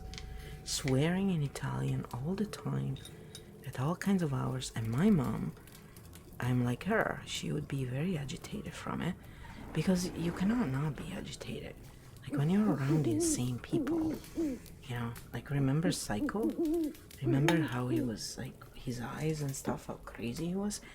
Well, imagine having that in real life, okay? That's what we had. These people were violent. And every now and then, they would send someone to the hospital, they killed people, but they couldn't prosecute them. And then, of course, the adults would talk about serious stuff around us, thinking we didn't listen. We listened to everything. So I remember having this idea of the basement. The basement was like this forbidden place where when you went there, you would be in trouble. And we would go there sometimes because my brother was a shit disturber and, you know, other people were too. But yeah, it was where the asshole would do the bad stuff. He would hide down there, and then people would show up and he would attack them. He would go down there and cut, you know, the cables, electricity, phone, depends, you know, what he felt like cutting off that day. Then you wouldn't have your services. Oh yeah, I'll be reinstated tomorrow. It's like, you know, he'll drop shit from the third floor, breaking people's windshields, you know. It was just insane, man. All we needed was bombs, and then it would have been perfect, you know, like living through a war, pretty much. Every time you went out, you had to look behind the corners to make sure they weren't hiding there, because they like to do that, and then jump out on people and scare the shit out of them. Yeah, it was just so great growing up there. I loved it. And then we moved when I was 10, and we moved into the place they bought, right? My dad built it for us, and you know, it was a building, but we had a side with a garden, the underneath, you know, taverna and blah blah. And who moves above us? Crazy people. I am not shitting you. So at that point we became the joke, right? And we were like, you guys attract them. Yes, we attract insane people. I am convinced of that. You know, like attract like, so of course we are nuts too, right?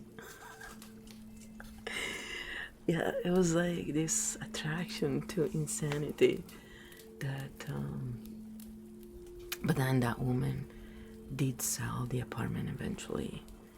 Her husband died. No shit, he was probably sick of dealing with her insanity. I mean, one time I went upstairs, I was taking care of the neighbor's cats, and they were right next to her house. And I go upstairs, and she comes out, and she looks at me, right, with crazy eyes, and I look at her, oh, hello, how are you? And she's like, shh, I'm talking to God. She was, I remember going downstairs going, oh my God. I mean, that woman is crazy. She was talking to God. She's totally insane. And then she'll go on and on forever. Verbal diatribes, you know. And she would go on, like I was trying to study, and she would go into, because that's what crazy people do. Like they literally go into this mental insanity, and they think they're talking to someone, I think. And she was trying to disturb everybody, I think, as well. And so at some point I had enough, and I would tell her, shut up. You know, like I was so sick of her. Just stop talking. Some of us are trying to study. And then she would start going, you little Molinari. fuck off. Like, seriously, you're insane. Because she had this thing where the one on the third floor, who, you know, in her books was a lady because she was from some kind of noble family. That person, like that woman, was so fucking filthy. She was such a pig, okay?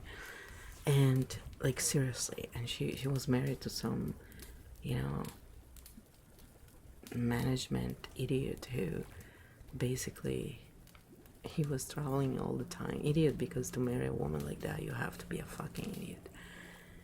And she would do nothing. Like, she was home all day, she wasn't cleaning, like she wasn't doing anything. Her kids would come home, they wouldn't have anything to eat.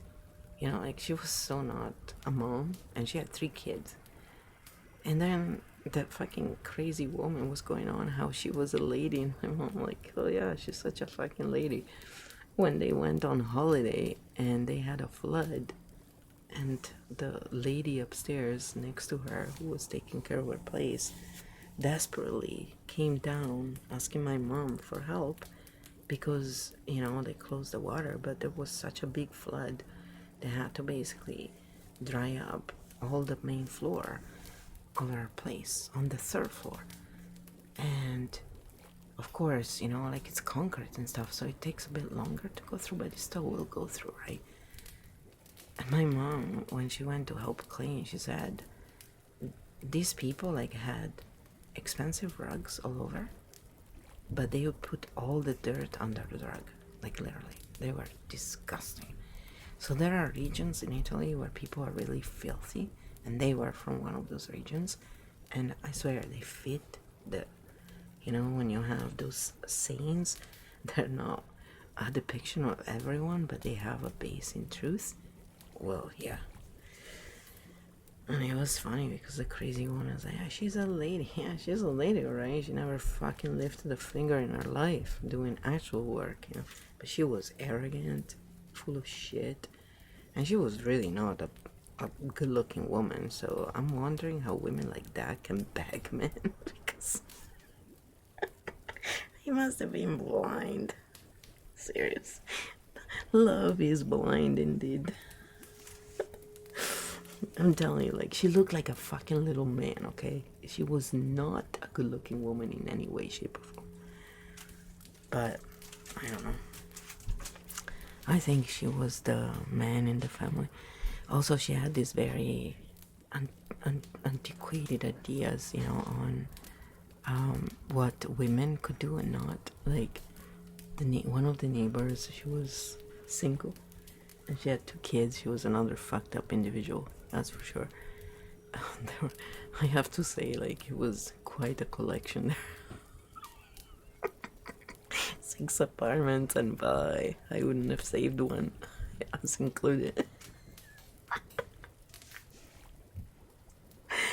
But it was insane, like, these people, man.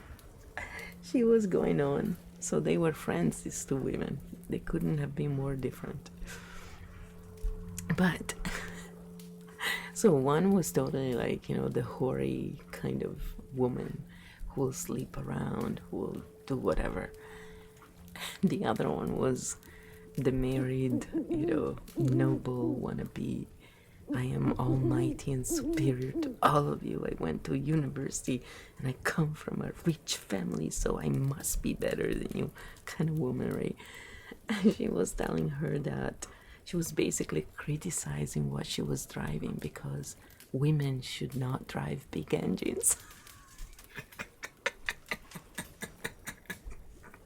Oh my god, I could. And this woman lived in Canada.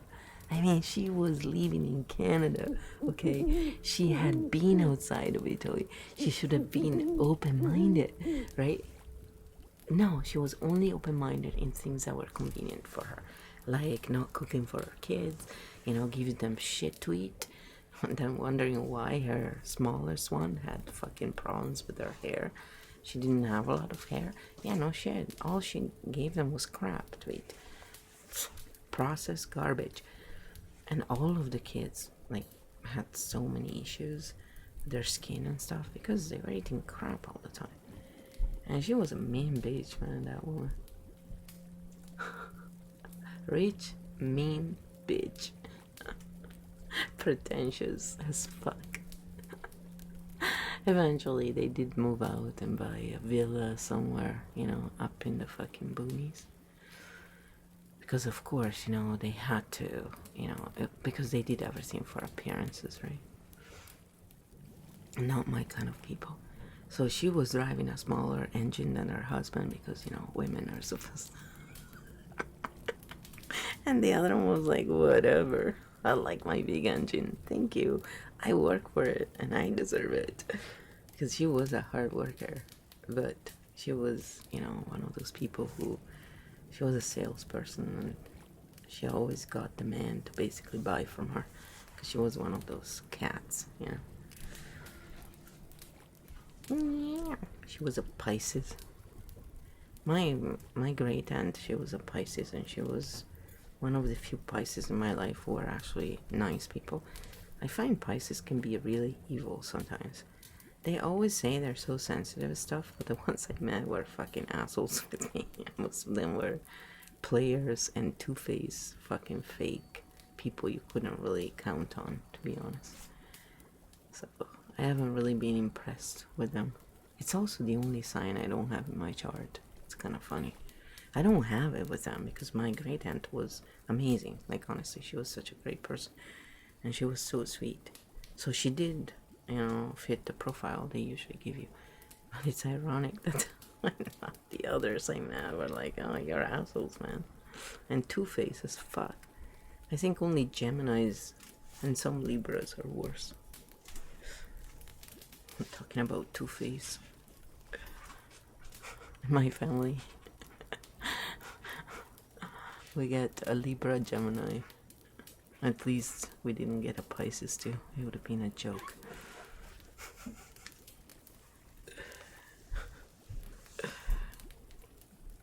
No, all air signs. Imagine the amount of farts. Poor me. I have no chance.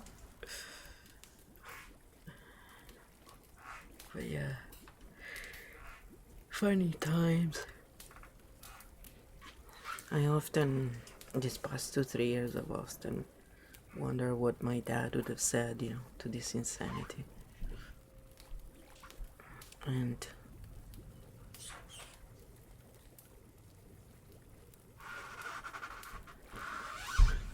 it would have been interesting, I think. So the Frou did eat her food. I don't know what they did with doggies. But she's not here. Where do you get that emote, by the way? Cool. Looks pretty cool.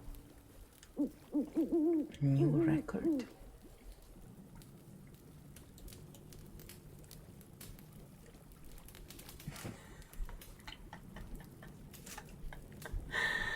They made new emotes. Yeah. I added some musicians. I have to add some more. I added a bunch of musicians on the Soulmate channel. So hopefully, you know, since I don't really do reruns.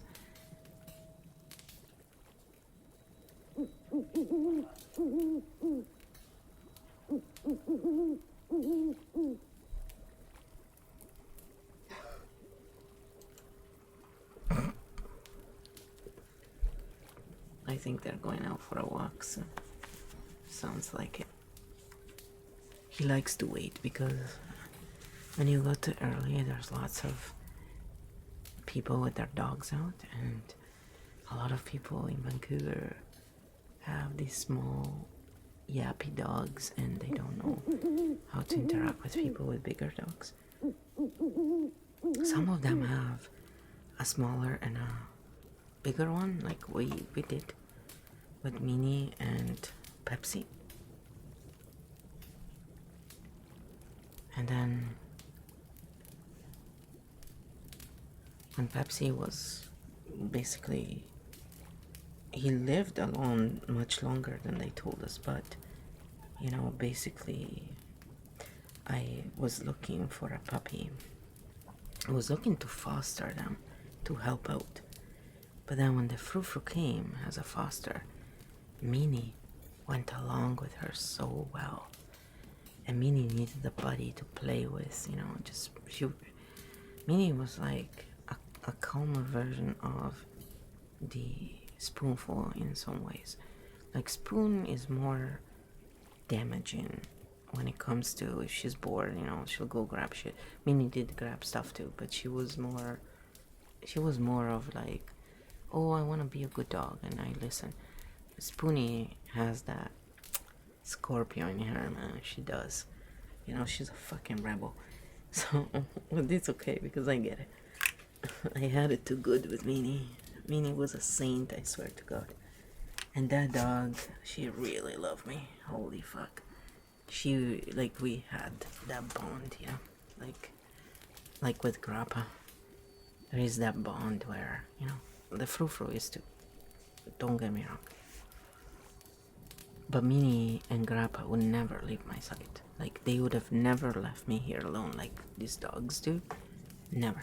They were always by my side. It was insane, actually. My mom was even jealous because, you know, and Scott, it was like, oh.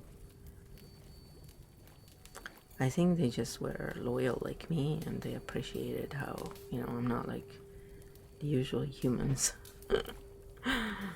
Some dogs appreciate. These dogs love me too. It's just they want to go for a walk right now, so they're trying to court me, you know, to go out. It's very funny how they are.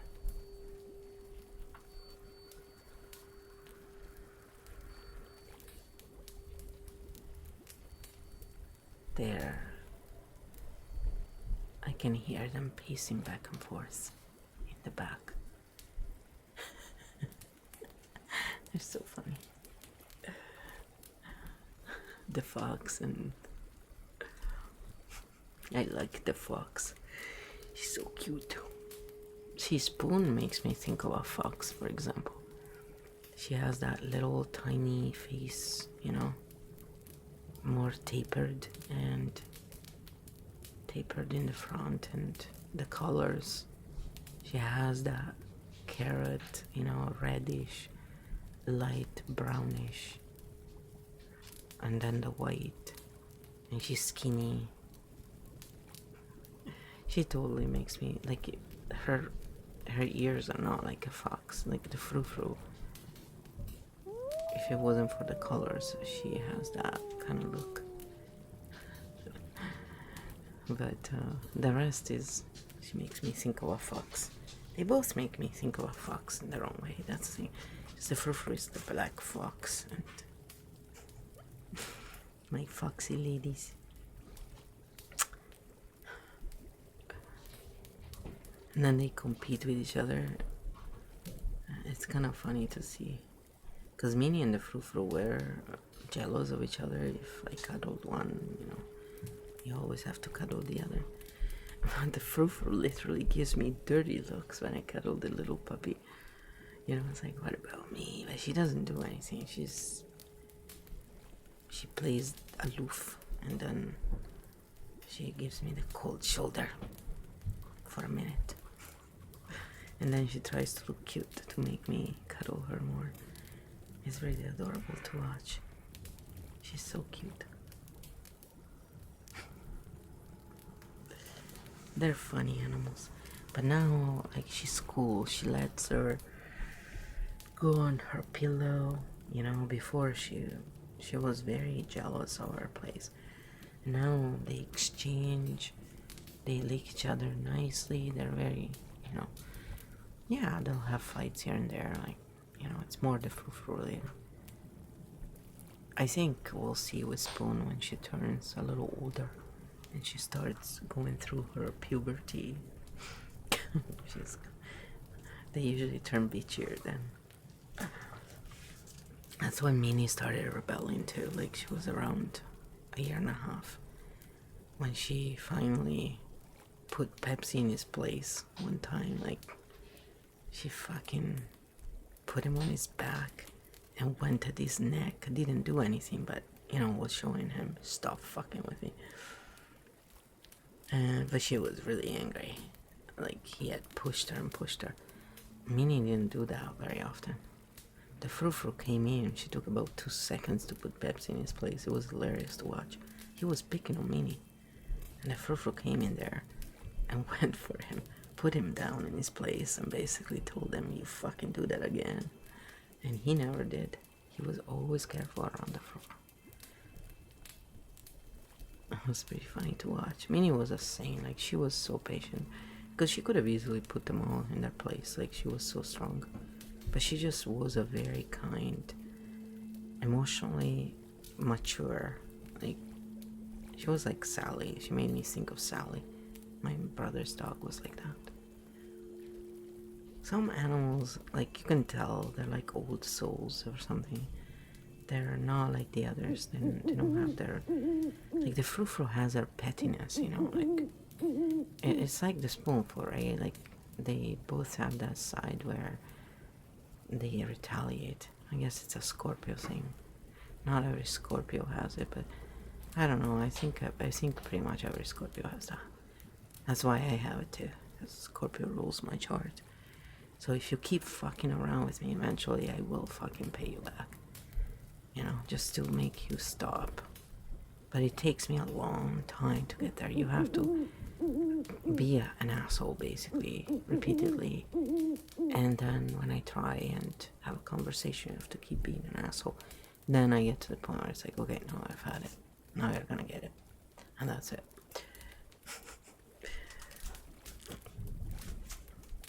But that's also Capricorn, I guess, when we have it.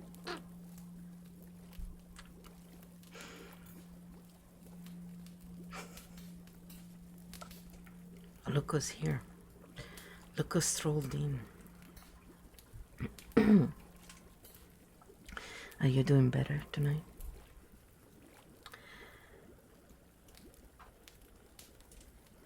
Yeah, I should drink, actually. You're right. How many points do you have? Huh? That you waste them making me a hydrate.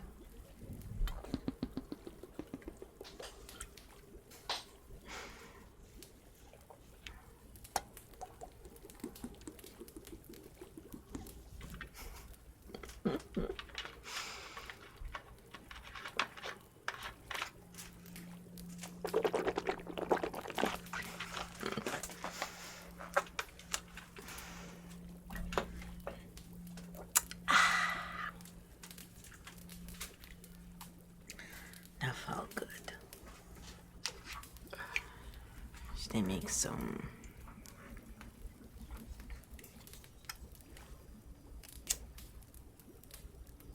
bong sound?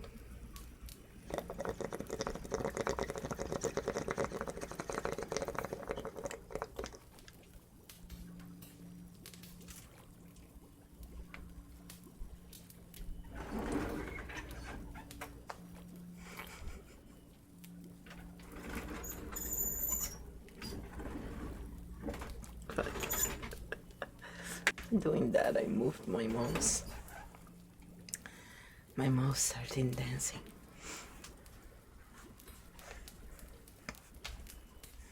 My little mouse.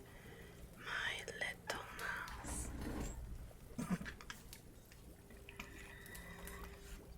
So, was Rob on tonight? I didn't see him. I think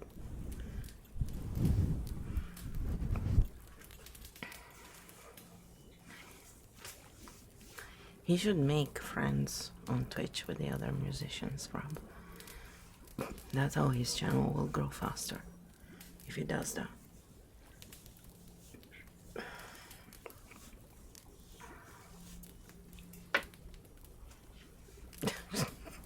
Is that a sad dog?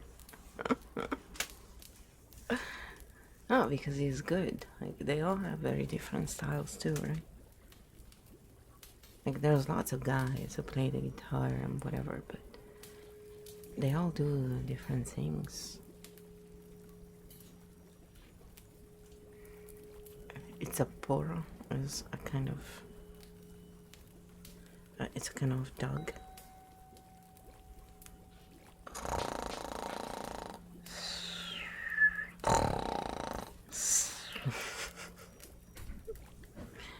Did that wake you up? This is ASMR shenanigans. Okay. I see. Never played League of Legends. They're all just names that mean nothing to me.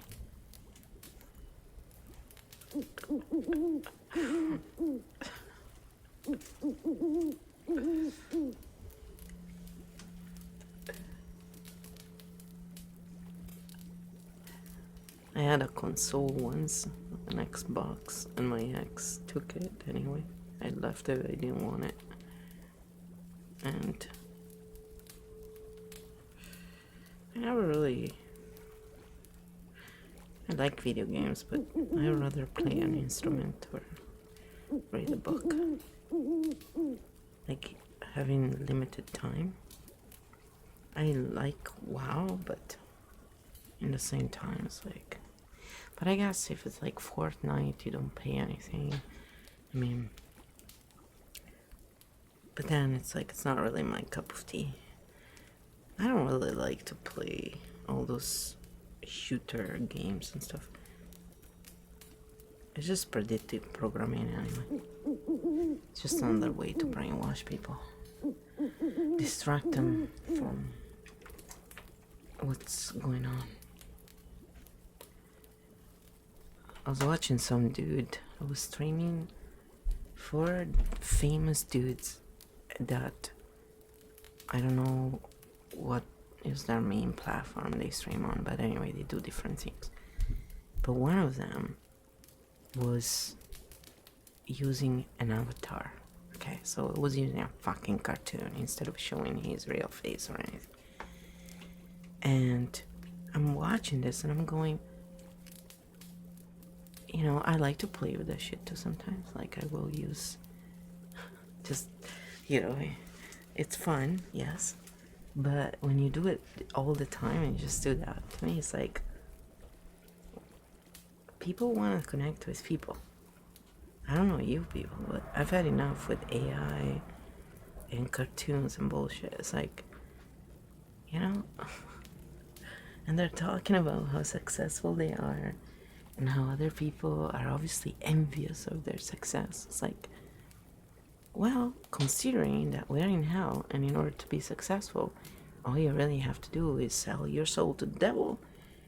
You know, no matter how good you are, as long as they know you have high enough IQ, they can train you, and that you're corruptible, yeah, you have places to go.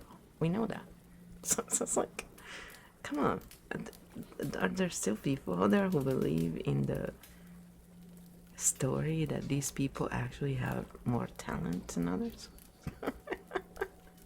It's fucking hilarious. I think I'm gonna take Malcolm Gladwell's world over any of theirs, because none of them sold gazillion books. None of them, you know, really. What did they do? They played shit ton of video games, or they produced erotica. You're right. You're such good forces in the world. Holy shit. Yeah. And again, they have their place, but in the same time, it's like, I'm sorry if that's all you do with your time. Unless, is that your job? You know, like, I get it. But do you not have other interests? I don't know, sports, cooking, reading, you know, like other things, growing food. I don't know, something else. Nope. What are you gonna do, right? You're broke ass doing fasting for 2 days? No, good.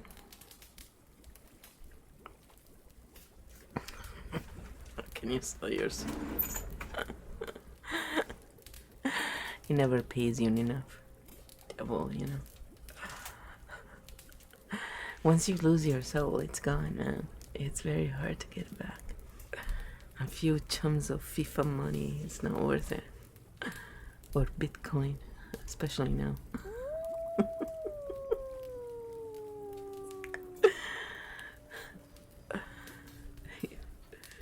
keep here, so they're hard to come by.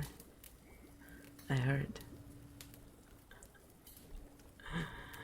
Well, you could be a gigolo. I mean, they don't make as much as the female counterpart usually, but you know, you can.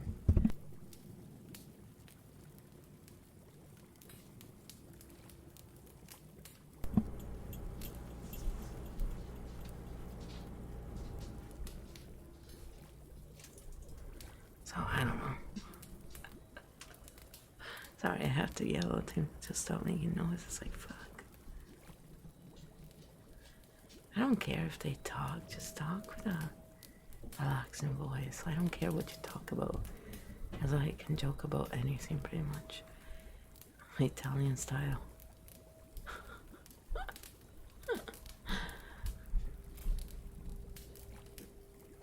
If you go through a lot of shit, if you joke about it, it's easier, you know? If you get pissed off all the time, it's just so much harder. That was my problem with my dad, for example.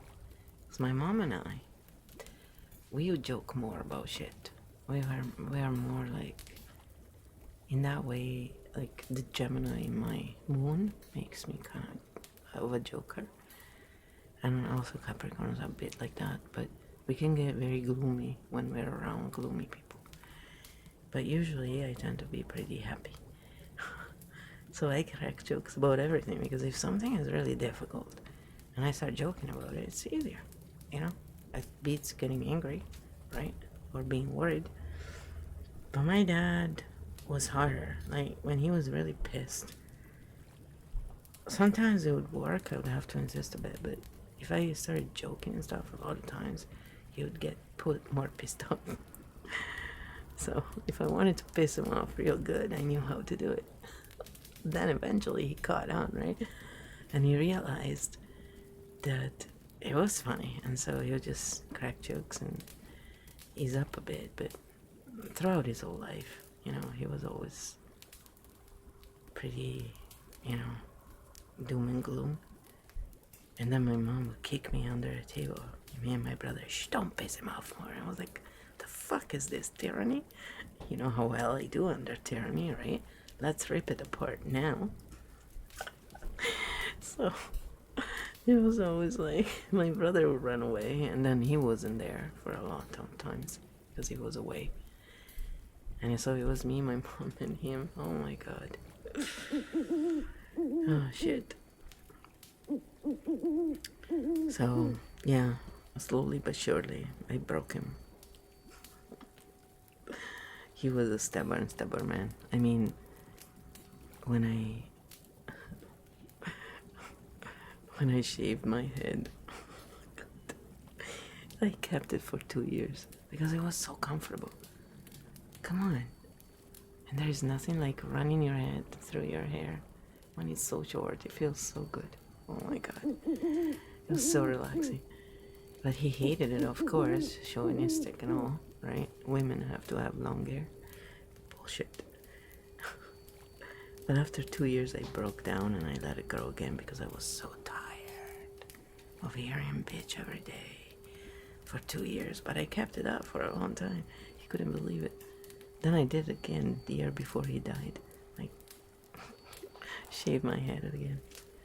Every time you're really, really depressed, you know, and you feel stuck, I went and shaved my head, basically. It makes you feel so much better. Also, hair can be very heavy, right? So it was so freeing. I cannot explain it. And you go in the shower and it's already dry, you know. So awesome. No time wasted to do your hair. And yeah, baby, I liked it. He didn't. Like, he never knew I had a tattoo on my leg. He died. I don't think he saw it. I went once with shorts around him, and he was already very sick, and you know, it was the last summer he was here, so it had gotten a little better. And we were out in one of the long weekends. We went to the beach, in the city. Like, you know, there's lots here. And he didn't notice it. I never really wore shorts because it's kind of cold here. I was always too cold. But it was smack in the middle of summer and we were under the sun, so, you know. But he didn't notice it, I don't think, because he would have surely yelled at me if he saw it. He hated tattoos beyond. But it was a present from one of my crazy ex-boyfriends, okay? This dude had skulls tattooed all over his body. And they were really nice tattoos. They were really well made. They weren't like the trashy blue. I don't like the blue ones. I fucking hate them, actually. The black ones are alright, but I wouldn't go for them either. I like the color ones where they're done well, but I don't like them huge. I like just little. So I have it on my ankle, so basically almost nobody knows I have a tattoo, really. Because, you know, I never wear skirts. I hate skirts. My whole life, I fucking hated them. I was always pants all the way, man. You can run with pants. You know, much more comfortable. So even if I wore a skirt, it would be like one of those, you know, pant skirt. But yeah, like he never had a chance to see that I had it. But I was very good at hiding it. I guess they're going for a walk now. But I can only imagine how much he would have yelled at me if he saw it. Because it's a heart shape, and it has a skull on one side, and a butterfly on the other, and a 7 in the middle. He would have flipped. But the skull is laughing. It's a laughing skull. It's hilarious. It's really well made. The dude took an hour to make it. I got high as like a kite as he was doing it. Like I wasn't from him doing it. Because it's all these tiny needles, right? It was so much stimulation. It wasn't painful. I was just really like, oh my god, this feels so good. I'm so hot. My boyfriend was laughing his ass off. Because he had many tattoos down here, so for him it was like nothing. And the dude was really good. Like he was such a good artist. That's why he picked it, because he picked him because he was really, really good at it. And I know there's many who are good. Just, you know, I'm not really someone who has a lot. I just have one tattoo. That's it. And I don't like to have like a lot of tattoos myself. I've never really been into. I just, you know, wanted to try one, and I really liked that one. It had, you know. Now when I look at it, I remember my ex, which he did with the other girl who helped design this, and he thought I didn't know. I didn't know as they were doing it, but I realized after. Ugh, gross individuals. But they were both doing cocaine behind my back and all kind of shit, you know. It's like, fuck. Vancouver is so bad for drugs and all that. It's like Verona, where I'm from. They are like big trafficking areas. If I was into that shit, I never really was. With my migraines, imagine, right? Like if I did any of that crap, I would die probably. Like when people describe ayahuasca, I was talking to my friend on the phone who was high on ayahuasca, and I got high from it. And he's like, oh yeah, it's normal. All this happens to me. And I'm like, then why did you fucking call me? But my issues the next day, I had a major migraine. It was insane. Because it triggered it, right? I just sympathize really fast. So I avoid all that shit. For me, all those drugs and crap would have destroyed me. Hold on, they're going out.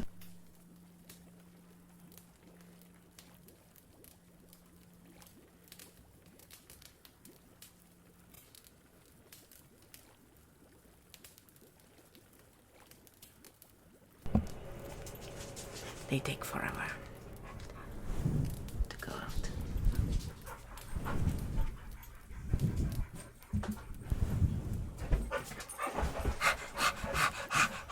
This is doggy ASMR. She's looking at me funny now because I'm making fun of her.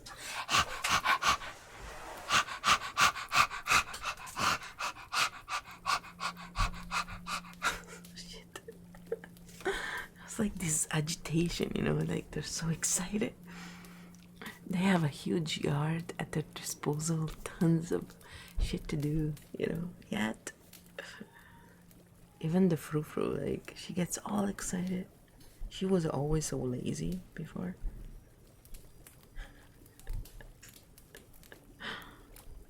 She's funny. When it's raining outside, though, she's very lazy. She doesn't want to go at all.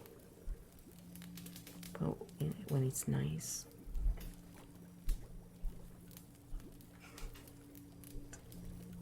I guess when you sleep all day, right, and you don't do anything at all. She likes to sniff. That's why she likes to go and walk. She walks slowly, and she likes to stroll, around and sniff at pretty much everything in sight. So Minnie and Spoonful, they're like, all right, let's go, man. Come on, let's go. And the proof is like, hold on a minute, I gotta sniff this too. And what about this? And she's going nuts, sniffing, that sort of thing. The sniffing dog. She's so cute.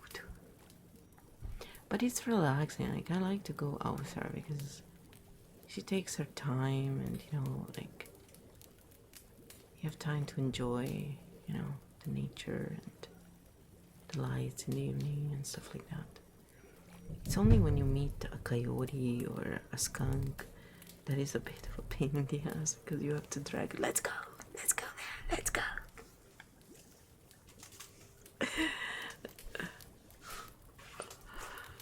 But at least they didn't get sprayed so far, so yeah. Like, Minnie got sprayed and Grandpa got sprayed 3 times. But the frou-frou, I don't know if she got sprayed before once.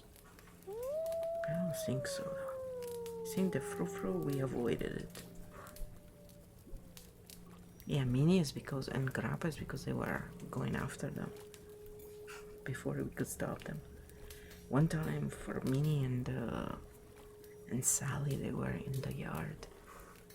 Oh my god, the smell was so bad, guys. We were living in a huge house. It was 3 stories. It was really big. The whole house was filled with skunk smell in about 10 seconds. It was insane. It was so strong.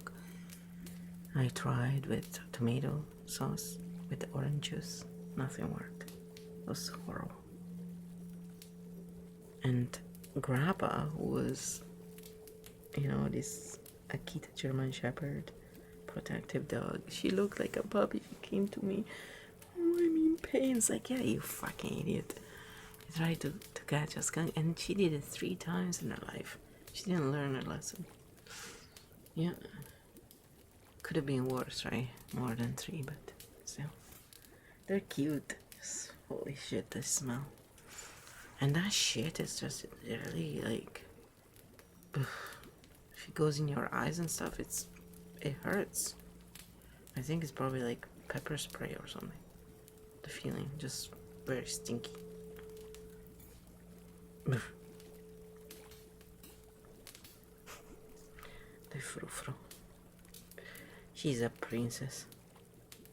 She hates going in the mud. She doesn't like getting wet, her paws and stuff. She's totally a frou-frou dog, man. She's a princess. I call her the cat dog because she behaves like a cat many times. But most of all, she hates going out when it's raining. While Minnie, she loved it. She's like, there, let's go, man. Let's go get wet. Because Minnie was a real doggy dog. That's why. Okay, give me a second. I need to open the door.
No, I'm leaving it close.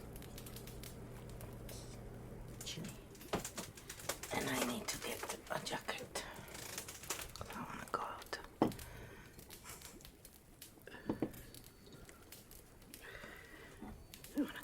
right. But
that's great.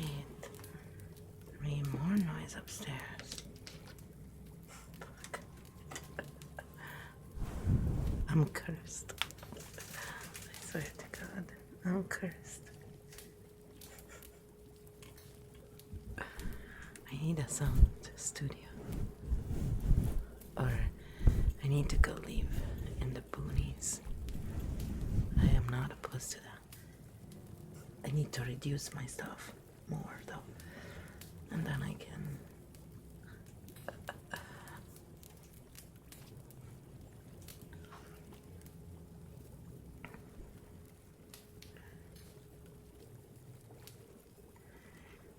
just unlock cabin. Open concept. The bedroom separated though. I like to have quiet. But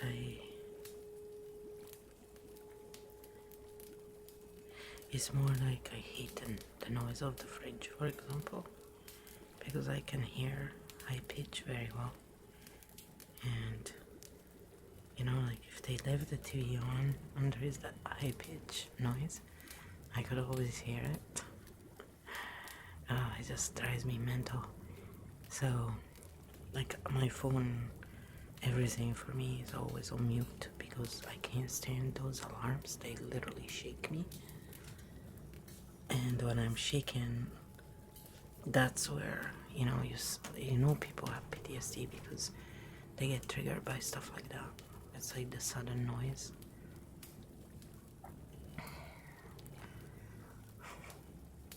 Complex PTSD is worse because it could be just like anything. If, something in your brain associates that thing to a past trauma and you can get triggered. So the complex PTSD makes people look insane, but they're not, or crazy or mean, but that's the PTSD. I really suggest it. I think everybody should read that manual of EFT for PTSD because I think it would make a lot of people realize that, you can recognize when someone is triggered basically and is not, but then there are the psychopaths and sociopaths, the narcissists who know how to use this and they toy with people because they enjoy it.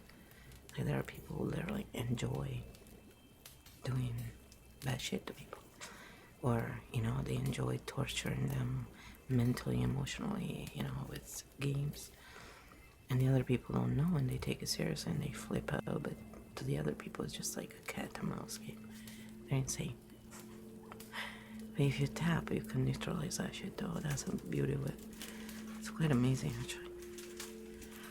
I find it's a great tool to have under your belt, Also it creates peace because when you are calm and you're tapping around other people, you know, if they're agitated and you start tapping on yourself, on your karate chop point, you are going to ground yourself. And so by default, they are going to most likely also start relaxing as you start relaxing. And so there is much less likelihood to get into an argument, even less a fight. So, you know, for all these authorities, so-called authorities, that are always preaching how they want only the best, then why is it they don't promote streamers like me who have been sharing tapping relentlessly for the past 3.5 years, 4 years?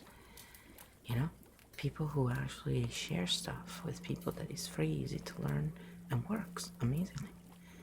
Creates peace, creates health. Why aren't they sharing this?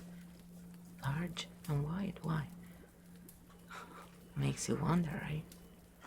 If you have a brain, that is, and the ability to think critically by yourself without being told what to think and believe, yeah, it may make you think, right?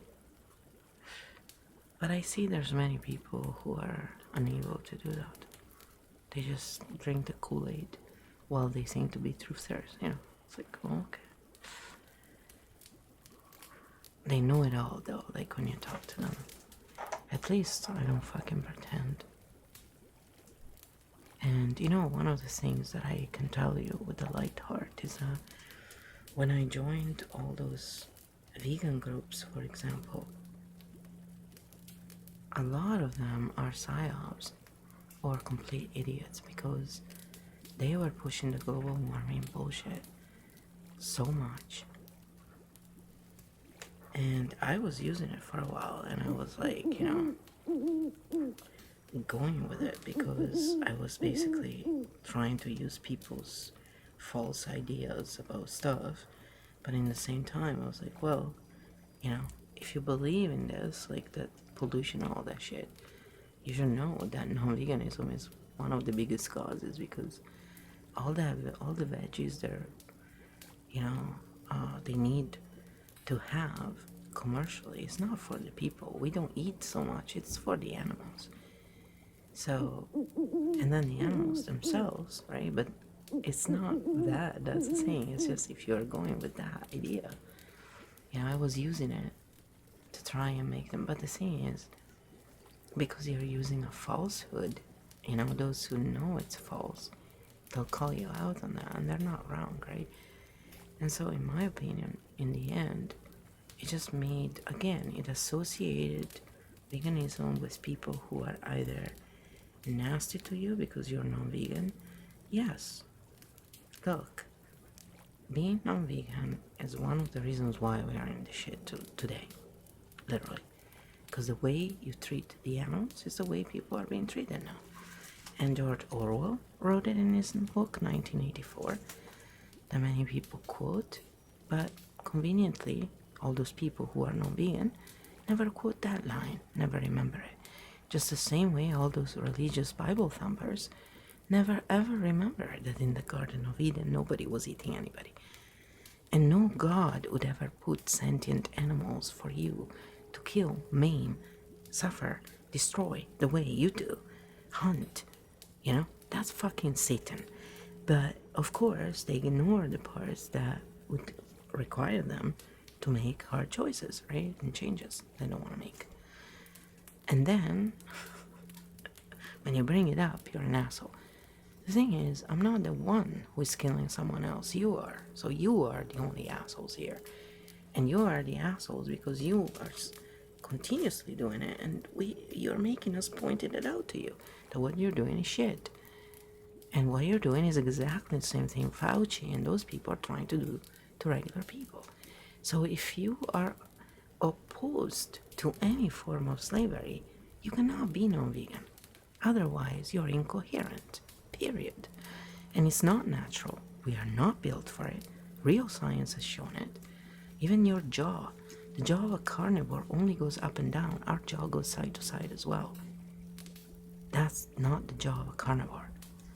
So do your fucking research when you talk to people who actually did their research. But at the same time, because all these fake fucking psyop vegans or very asleep vegans bought the Greta bullshit and kept pushing it, not for a little while, no, they kept pushing it for years. They literally make vegans look like idiots because they are idiots, right? For doing that, they're not. And they're angry people, really angry. And in the end, when you dig enough, you realize that their fake niceness is not real niceness. It's just they're a facade that they put on. And obviously they're working for Big Brother because they're ultimately dividing people. They're not uniting them. And they are hurting them more in the process because they are making them feel guilty and inferior and like you were born sinners. You know, it's the same thing. It's abuse, basically. It's fucking abuse. It's emotional abuse coded in either religion or, oh, I'm almighty and better than you are. And none of it is veganism. None of it has anything to do with what veganism is really about. It's animal rights. It's not hurting others, basically. We are all animals too. And it's about realizing that respect is given to all. And when you live by this rule, automatically peace and harmony are a result from it. Because discord only comes from people who go by the rule that respect is earned. Earned by what set of rules? Then I ask. You know? It's a pyramid scheme, and people don't want to fucking see it for what it is. Because then they would have to change their habits. You know? And that is the bottom line. So, there aren't many people out there who really look at things from different perspectives and still maintain a level of being able to treat others with respect. Usually, they think they're superior to others, and hence they assume that. I never fucking assume I'm superior to anybody. But when people try and step on me, then I tell them, fuck off. I am peer-to-peer for real. If you're anything but, you don't belong around me. If you believe in a pyramid scheme, and you think that talent gets to the top in this hell where we live in, and not people who really just bow down to those who enslave and so forth, and don't do shit when they see wrongdoing, you know, as long as they are safe, who cares?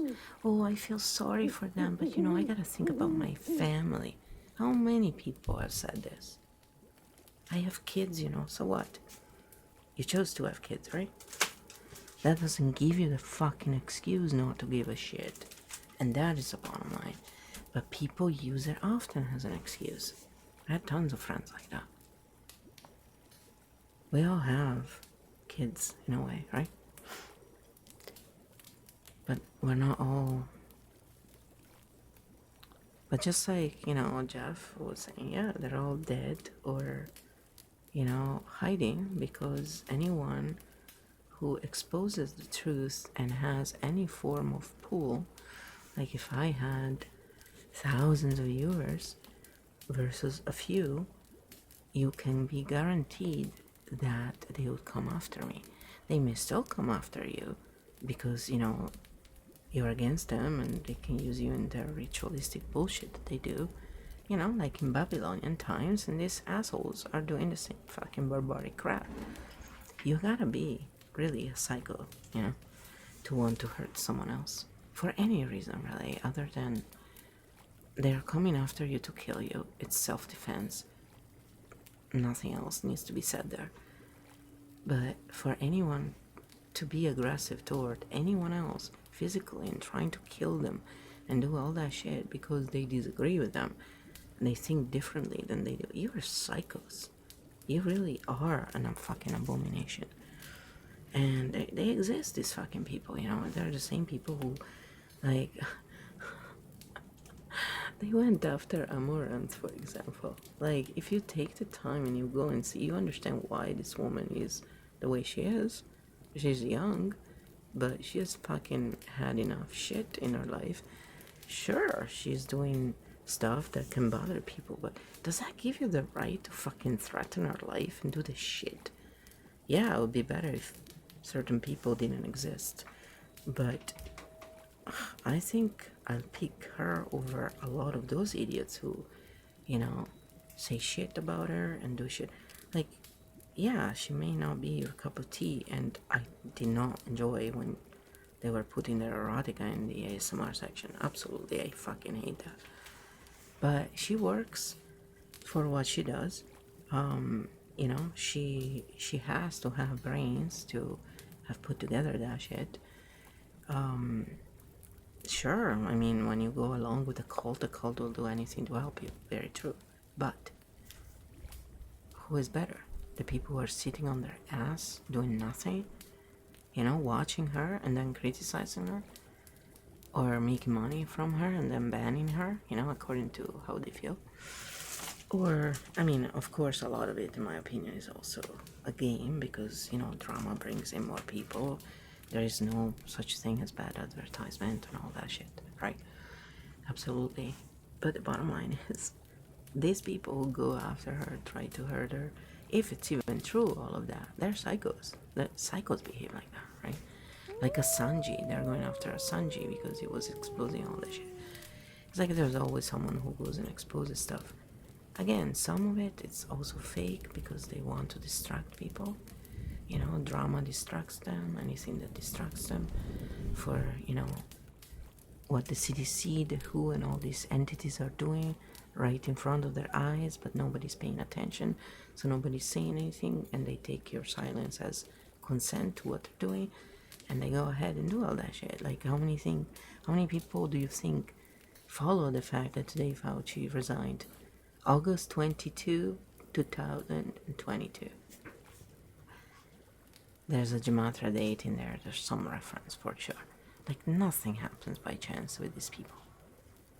Yeah, it's always a coincidence that it matches. Yeah, with all the different things. I've tried with different stuff, it doesn't all match all the time. That's the thing.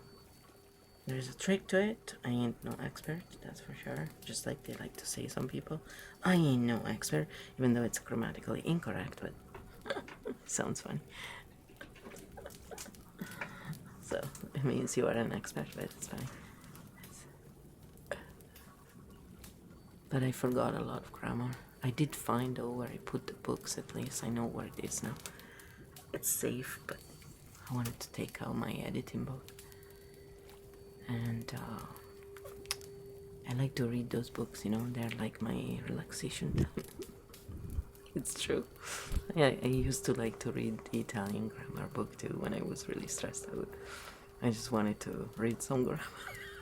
That's why I think I'm autistic. I have some things that, you know, some Rayman type stuff going on sometimes. No, I don't have his memory though. I that's the thing. I used to always be very good at remembering numbers, so that's where the Rayman jokes came from actually. Because my memory sucks and everything, but for numbers, for some reason, I always remembered. Yo, Malpezi, what's up, buddy? Are you done streaming? Are you going to sleep? Time to sleep is time to sleep for little more. Be easy. Sleep easy. Lemon squeezy.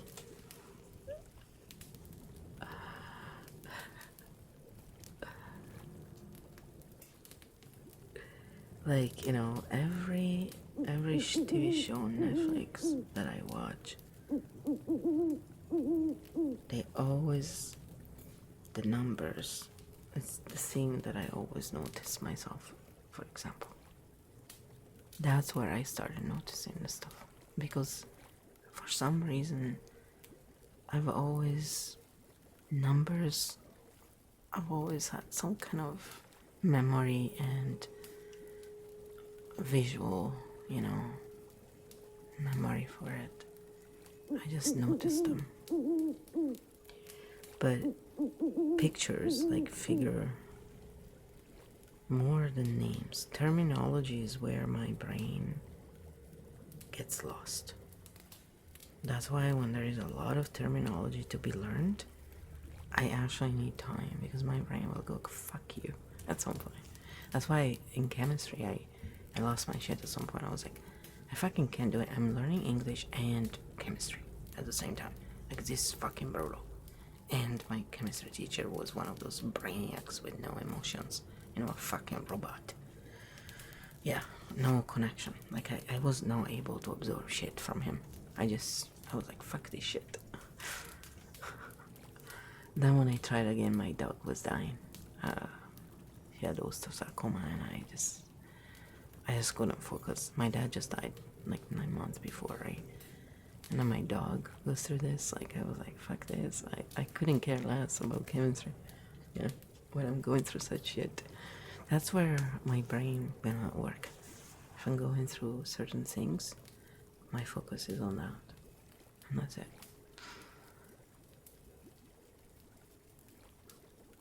Oh, fuck. You're getting your passport tomorrow? Your passport.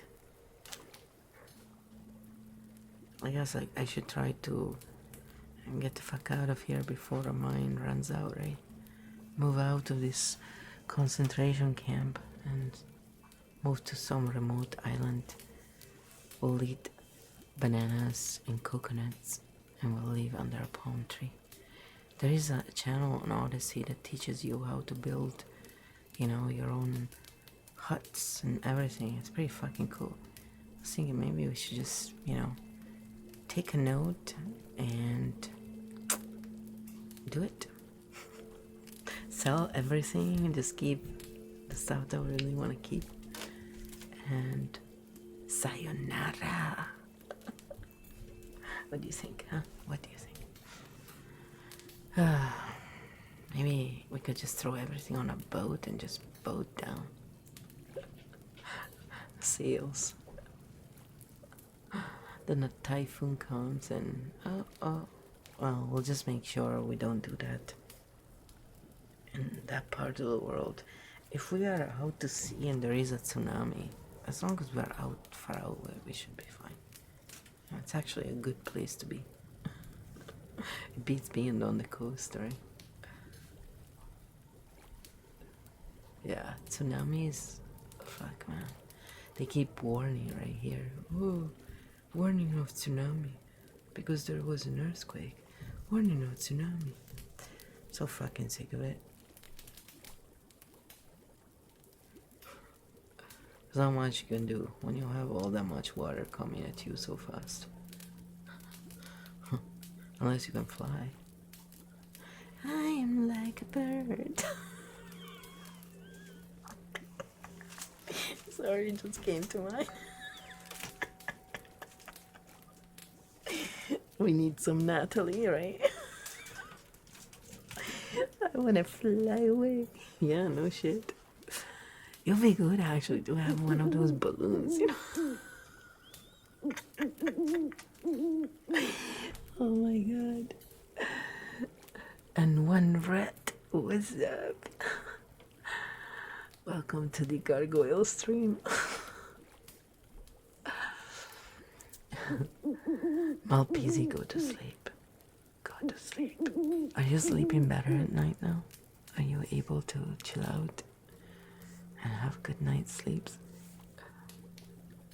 Is your insomnia being cured finally? Malpisi, peasy, lemon squeezy.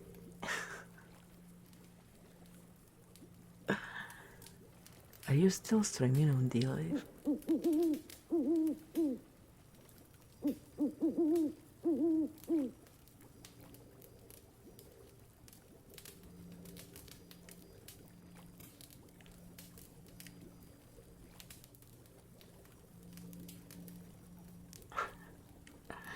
I think he's already gone to sleep. He's still there, but I don't know.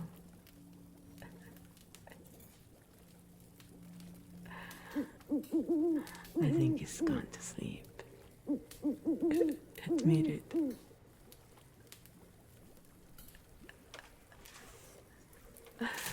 Yeah, somewhat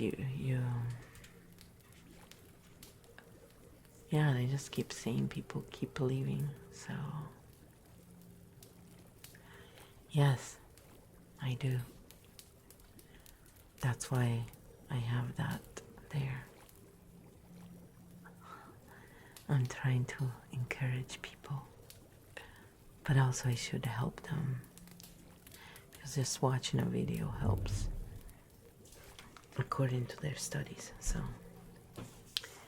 I thought I would run it. Sure, it would be better if there was some hot chick or some hot dude there, right? I mean, ultimately, my idea was to have, like they have all those screens, when they show you the news or um, when they show you the NASA fake movies, with all their screens. Yeah, I wanted to put like videos like that, but have gazillion of them, and then get people to tap at the same time. That would be so funny. Just like a joke, right? Like, so instead of being crap, it's good stuff. Yeah, if I didn't tap, I would have probably already lost my shit. For real. Especially for like the physical pain. And it helps so much regulate all that PTSD.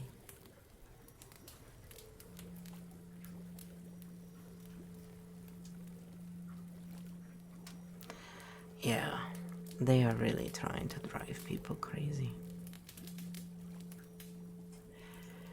Yeah. And it's such a bunch of bullshit too.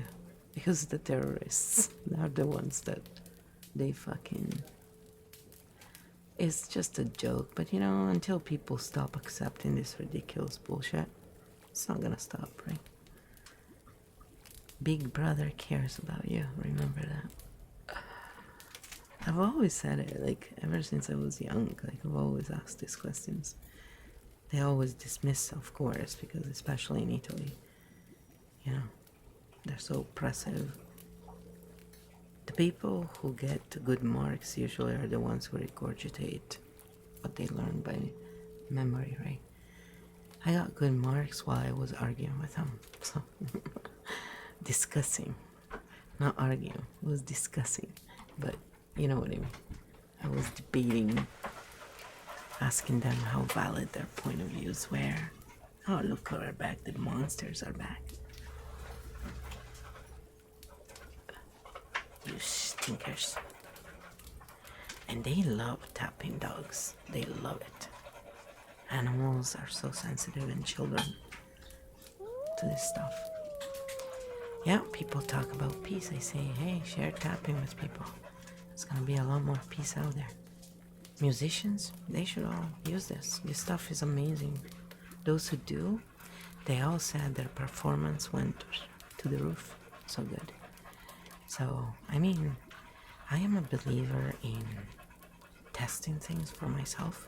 So I would love to have musicians try this seriously and give feedback, I trust real science, yes, but I trust my own personal experience more, personally. So until I verify things, I'm always like testing.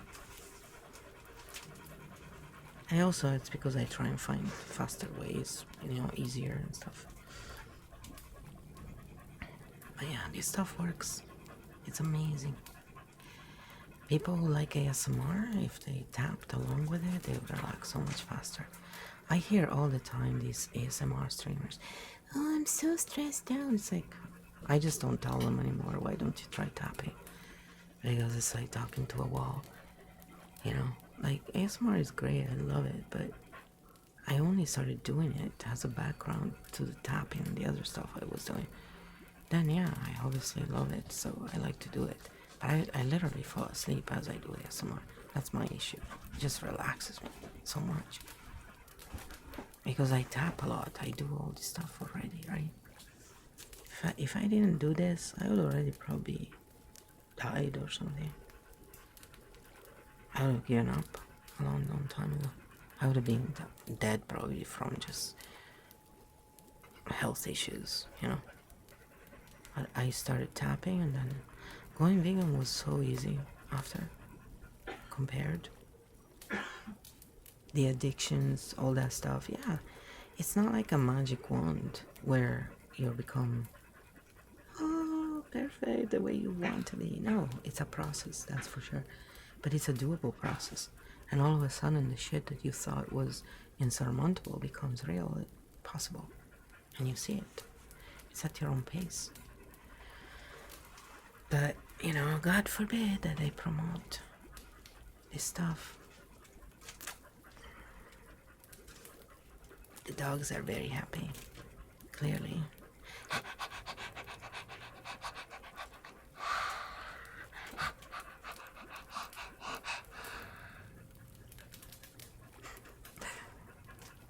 You're so funny. I have all the old recordings from a while back when Minnie was alive, in the old place too. And they were painting, they were moving, they were shaking. And you can hear them always in the background. It's so funny. It's doggy ASMR. Well, I don't let them leak the video though. Sorry. I draw the line there. I don't leak it myself either, so. Yeah. I do clean it a lot, but yeah, I wouldn't want their spit on the 3DO. I don't like to put sticky stuff. Like some people, I know the sounds are good, but I'm sorry. If I was to dirty the mic so much, I would feel so unhappy. Ugh. Sticky stuff. I need to still look what kind of oil is better to use or product to make the sticky sounds.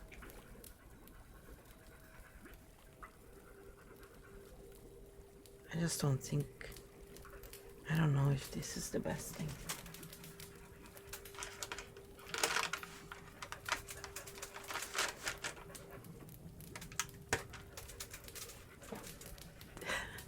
They're so tired. They're happy though. These are happy dogs, I'm telling you.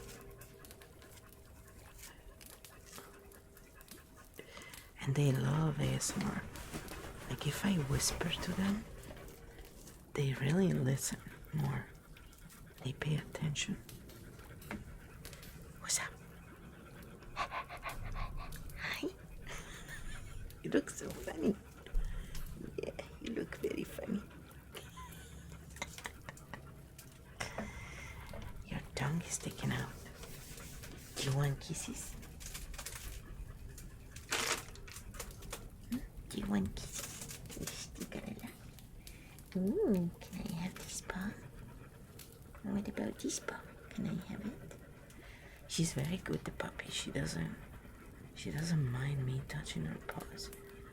So I keep touching her paws. I want to get her used to it. Because Minnie was so bad with that. She let me touch her paws, but never, like trimming her nails was so difficult. So I'm trying to get her used to it by touching. She's very good though. She couldn't care less actually. It's funny. She's looking the other way right now. I was like, oh, yes, kiss my hand, I'm the Pope. You stinker. Are you the white Pope or the black Pope? Because you're all those colors. So, spoonful, the black Pope. The black Pope is the boss, so we'll go with that. Is this my nose? Can I have this? She's so big. You are growing up still. Yes, you've grown. You're huge.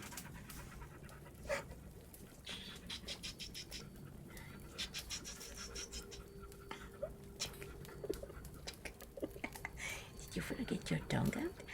I'm bugging you. I'm sorry. She's totally loving it. She loves attention and cuddles. And when you talk to her sweet, she goes into a spoonful mode of love. Hi, I know. And now she's starting to make funny noises when I cuddle her, like Minnie used to do that. The grunting of happiness. Because she's moving out of puppiness and growing up.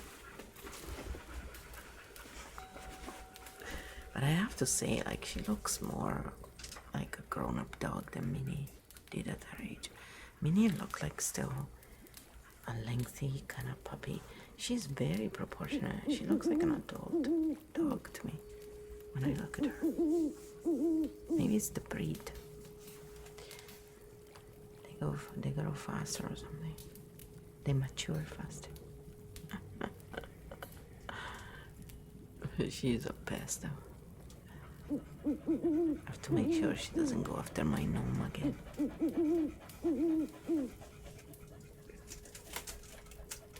Wow, the frou-frou is panting a lot.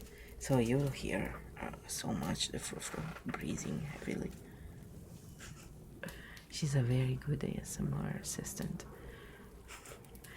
Especially when I used to do the meditations, I would go and breathe in, and then you would hear and breathe out. It was like she was doing it perfectly on time every time. I couldn't stop laughing, and I was doing the meditation, so I couldn't stop because it was live. It was so hard not laugh. Oh, this dog, man. Because when she lets go, like she can be noisy for a little dog. Minnie would talk in her sleep. She would go. You could hear her running on the floor, you know, stuff like that. But the frou-frou is all about breathing and, you know, snoring. It's very cute. Little stinkers. It's like when cats purr.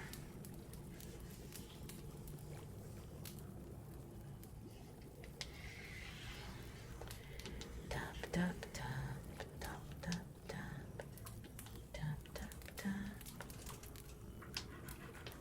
And by the way, like if people have fibromyalgia, for example, you know, if you are very sensitive to touch, you don't want to tap. So probably that will bother you. Or if you have Parkinson's, if you have, you know, stuff that makes the motor skills very hard. So that's why it's good to have the video going, because then you can just literally hold the karate chop point, and then you can just watch the video and visualize that you're tapping on the other points, and it will work just as well. And instead of tapping, you just touch it. If touch is too much, you don't touch, then you just go close to it.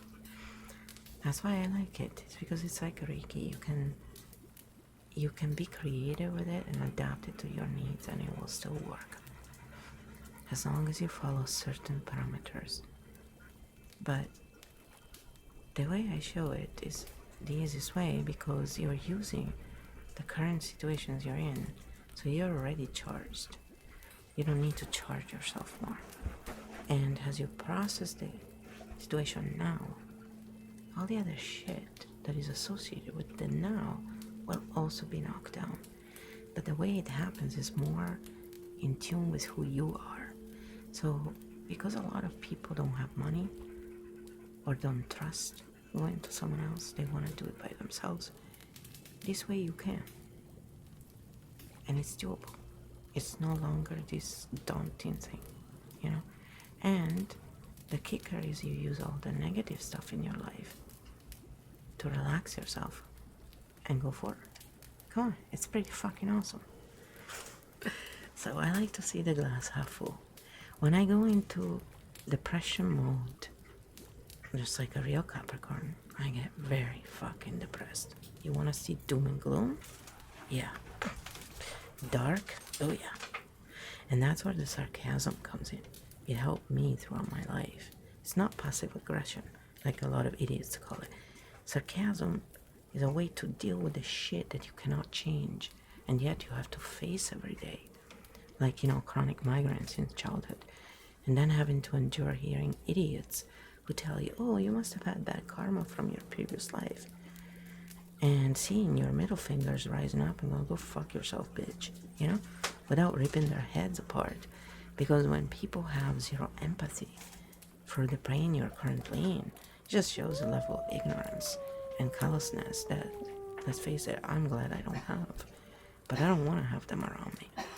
And when you're in pain, you really don't have the energy to deal with that shit, man. And you don't want to, and you shouldn't. But you face a lot of that criticism in life. Whatever problem you have, if it's evident, people will mock it, will make you feel shitty about it. Not everybody, but a lot of them will. And then you start giving a shit, and you start telling them where to go real quick. Or you start avoiding them altogether, which is the best way. That's not being passive aggressive. That's just fucking dealing with shit without, doing what you can to not be in that situation, right? But when you're at work and you have to deal with these people, then of course you're gonna resort to sarcasm, because humor will help you, and that's what EFT is. EFT is like the sarcasm for everybody, because not everybody's cut out for sarcasm. You need a kind of temperament to appreciate it. A lot of people think it's meanness. They don't get it. It's humor. It's just, dark humor. Enjoy your line tomorrow. While you're in line, make sure you watch a lot of porn, so you make everybody around you uncomfortable.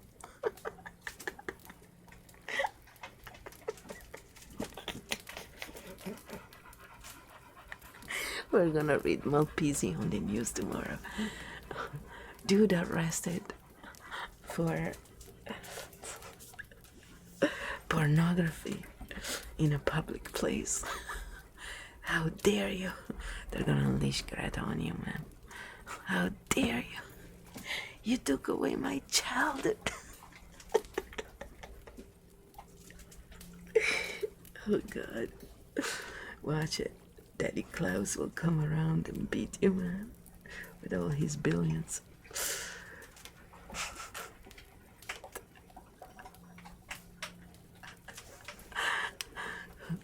Oh, you don't like the...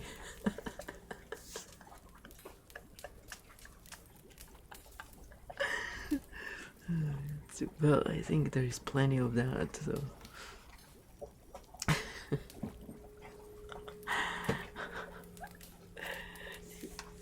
It's erotica ASMR. Oh, God.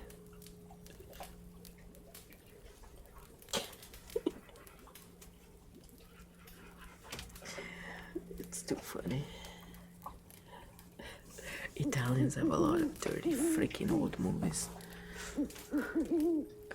like that, but even like the regular movies sometimes are pretty dirty compared to here. Different cultures.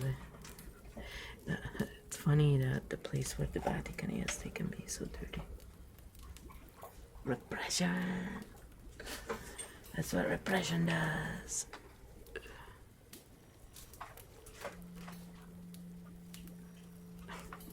The dogs. Are you done eating? So, are you happy? Are you happy, duck?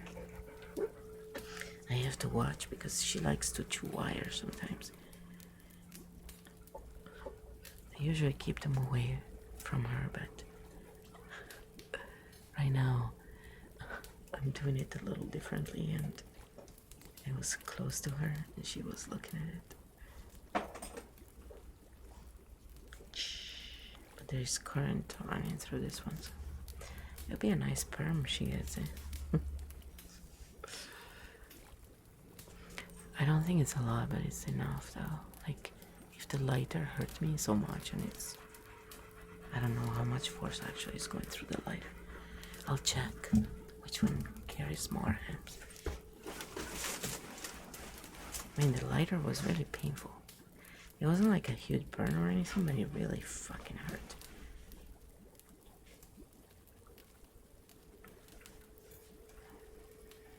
I wouldn't want to try. Yeah, stinker. The rats used to do that. They used to go. I had these solar powered lights outside, and the rats 3 times they went and cut the wire very close to the battery. So, and it was going because they did it in the night. How the hell didn't they not get any zap? You know, I guess it's not that much, but I think. Stinker. What are you looking at? She keeps looking up like there's someone there, but it's. Are you seeing spirits again? Are the demons around me again? The demon's lair. No, I make friends with them. I play cards with demons. I don't. Maybe she sees flies or something. What are you seeing? You keep doing it. I'm sure there's nobody behind me, buddy. What do you see? Yeah. She's being cute. Oh, the frou-frou is tired. The frou-frou is, Mommy, let's go to bed. What time is it? Yeah, it's 11.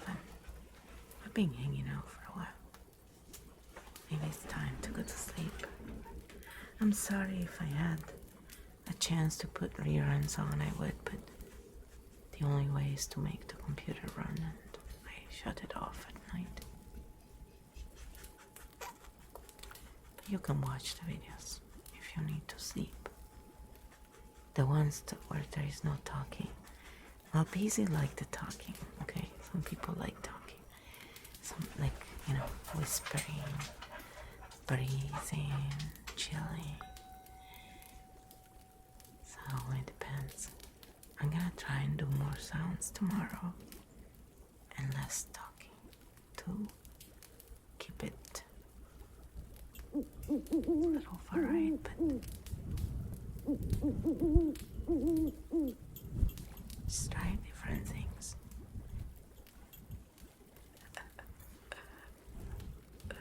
Also, I didn't tap.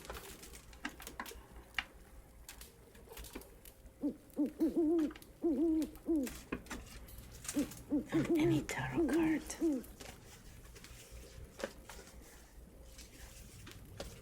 Yeah, I'm mixing. Let's see what comes up. What does the universe want us to know tonight, guys? Message to the world, come on. The flat world, yes. We'll go with that, guys. Absolutely. You might not know now, but you will. That's perfect. Clear, as clear as mud. Think of someone very, very special to you. Now feel yourself bursting with love for them. Now mentally shower, drench, and soak them in that love. Now mentally shower, drench, and soak yourself in my love. Now feel it always, the universe. Oh, that's pretty nice. So there you go. That's the card for tonight.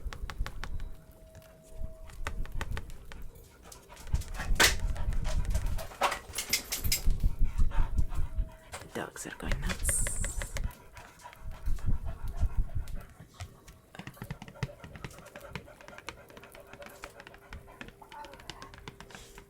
She's actually yawning and making noises.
That's it from. Are you done making all this noise? Huh? What is all this noise? This is unintentional ASMR brought to you by the doggies. She's so noisy. She's funny. But it's only because the mic picks up everything. That's why they sound so noisy. Anyway, sleep well. And guys, on Throw and D Live, I will have to change a bit the schedule there. So I'll stream less, but I'm sorry, it's not my choice. Unfortunately, they reduced how many platforms we can stream on for free, and I don't make enough money to justify, even for $10 a month, it still makes no sense. So, because I don't make any money for some platforms at all. So, I'll play around with it. I'll find some solution, but it'll be a little different. And it's happening now in this next few days. So be good and have a wonderful night. And joke as much as possible. That's a secret. One of the main secrets. Keep kidding around. Laugh as much as you can. And don't take it too seriously, because that's when we get mad. And it's just not worth it. Ask Fauci. Oh, and for those of you who don't know, he resigned today. Yes, the damage has been done, and now he's gonna go in hideout as we live through the damages they have caused. Thank you so much. Trust the dogma.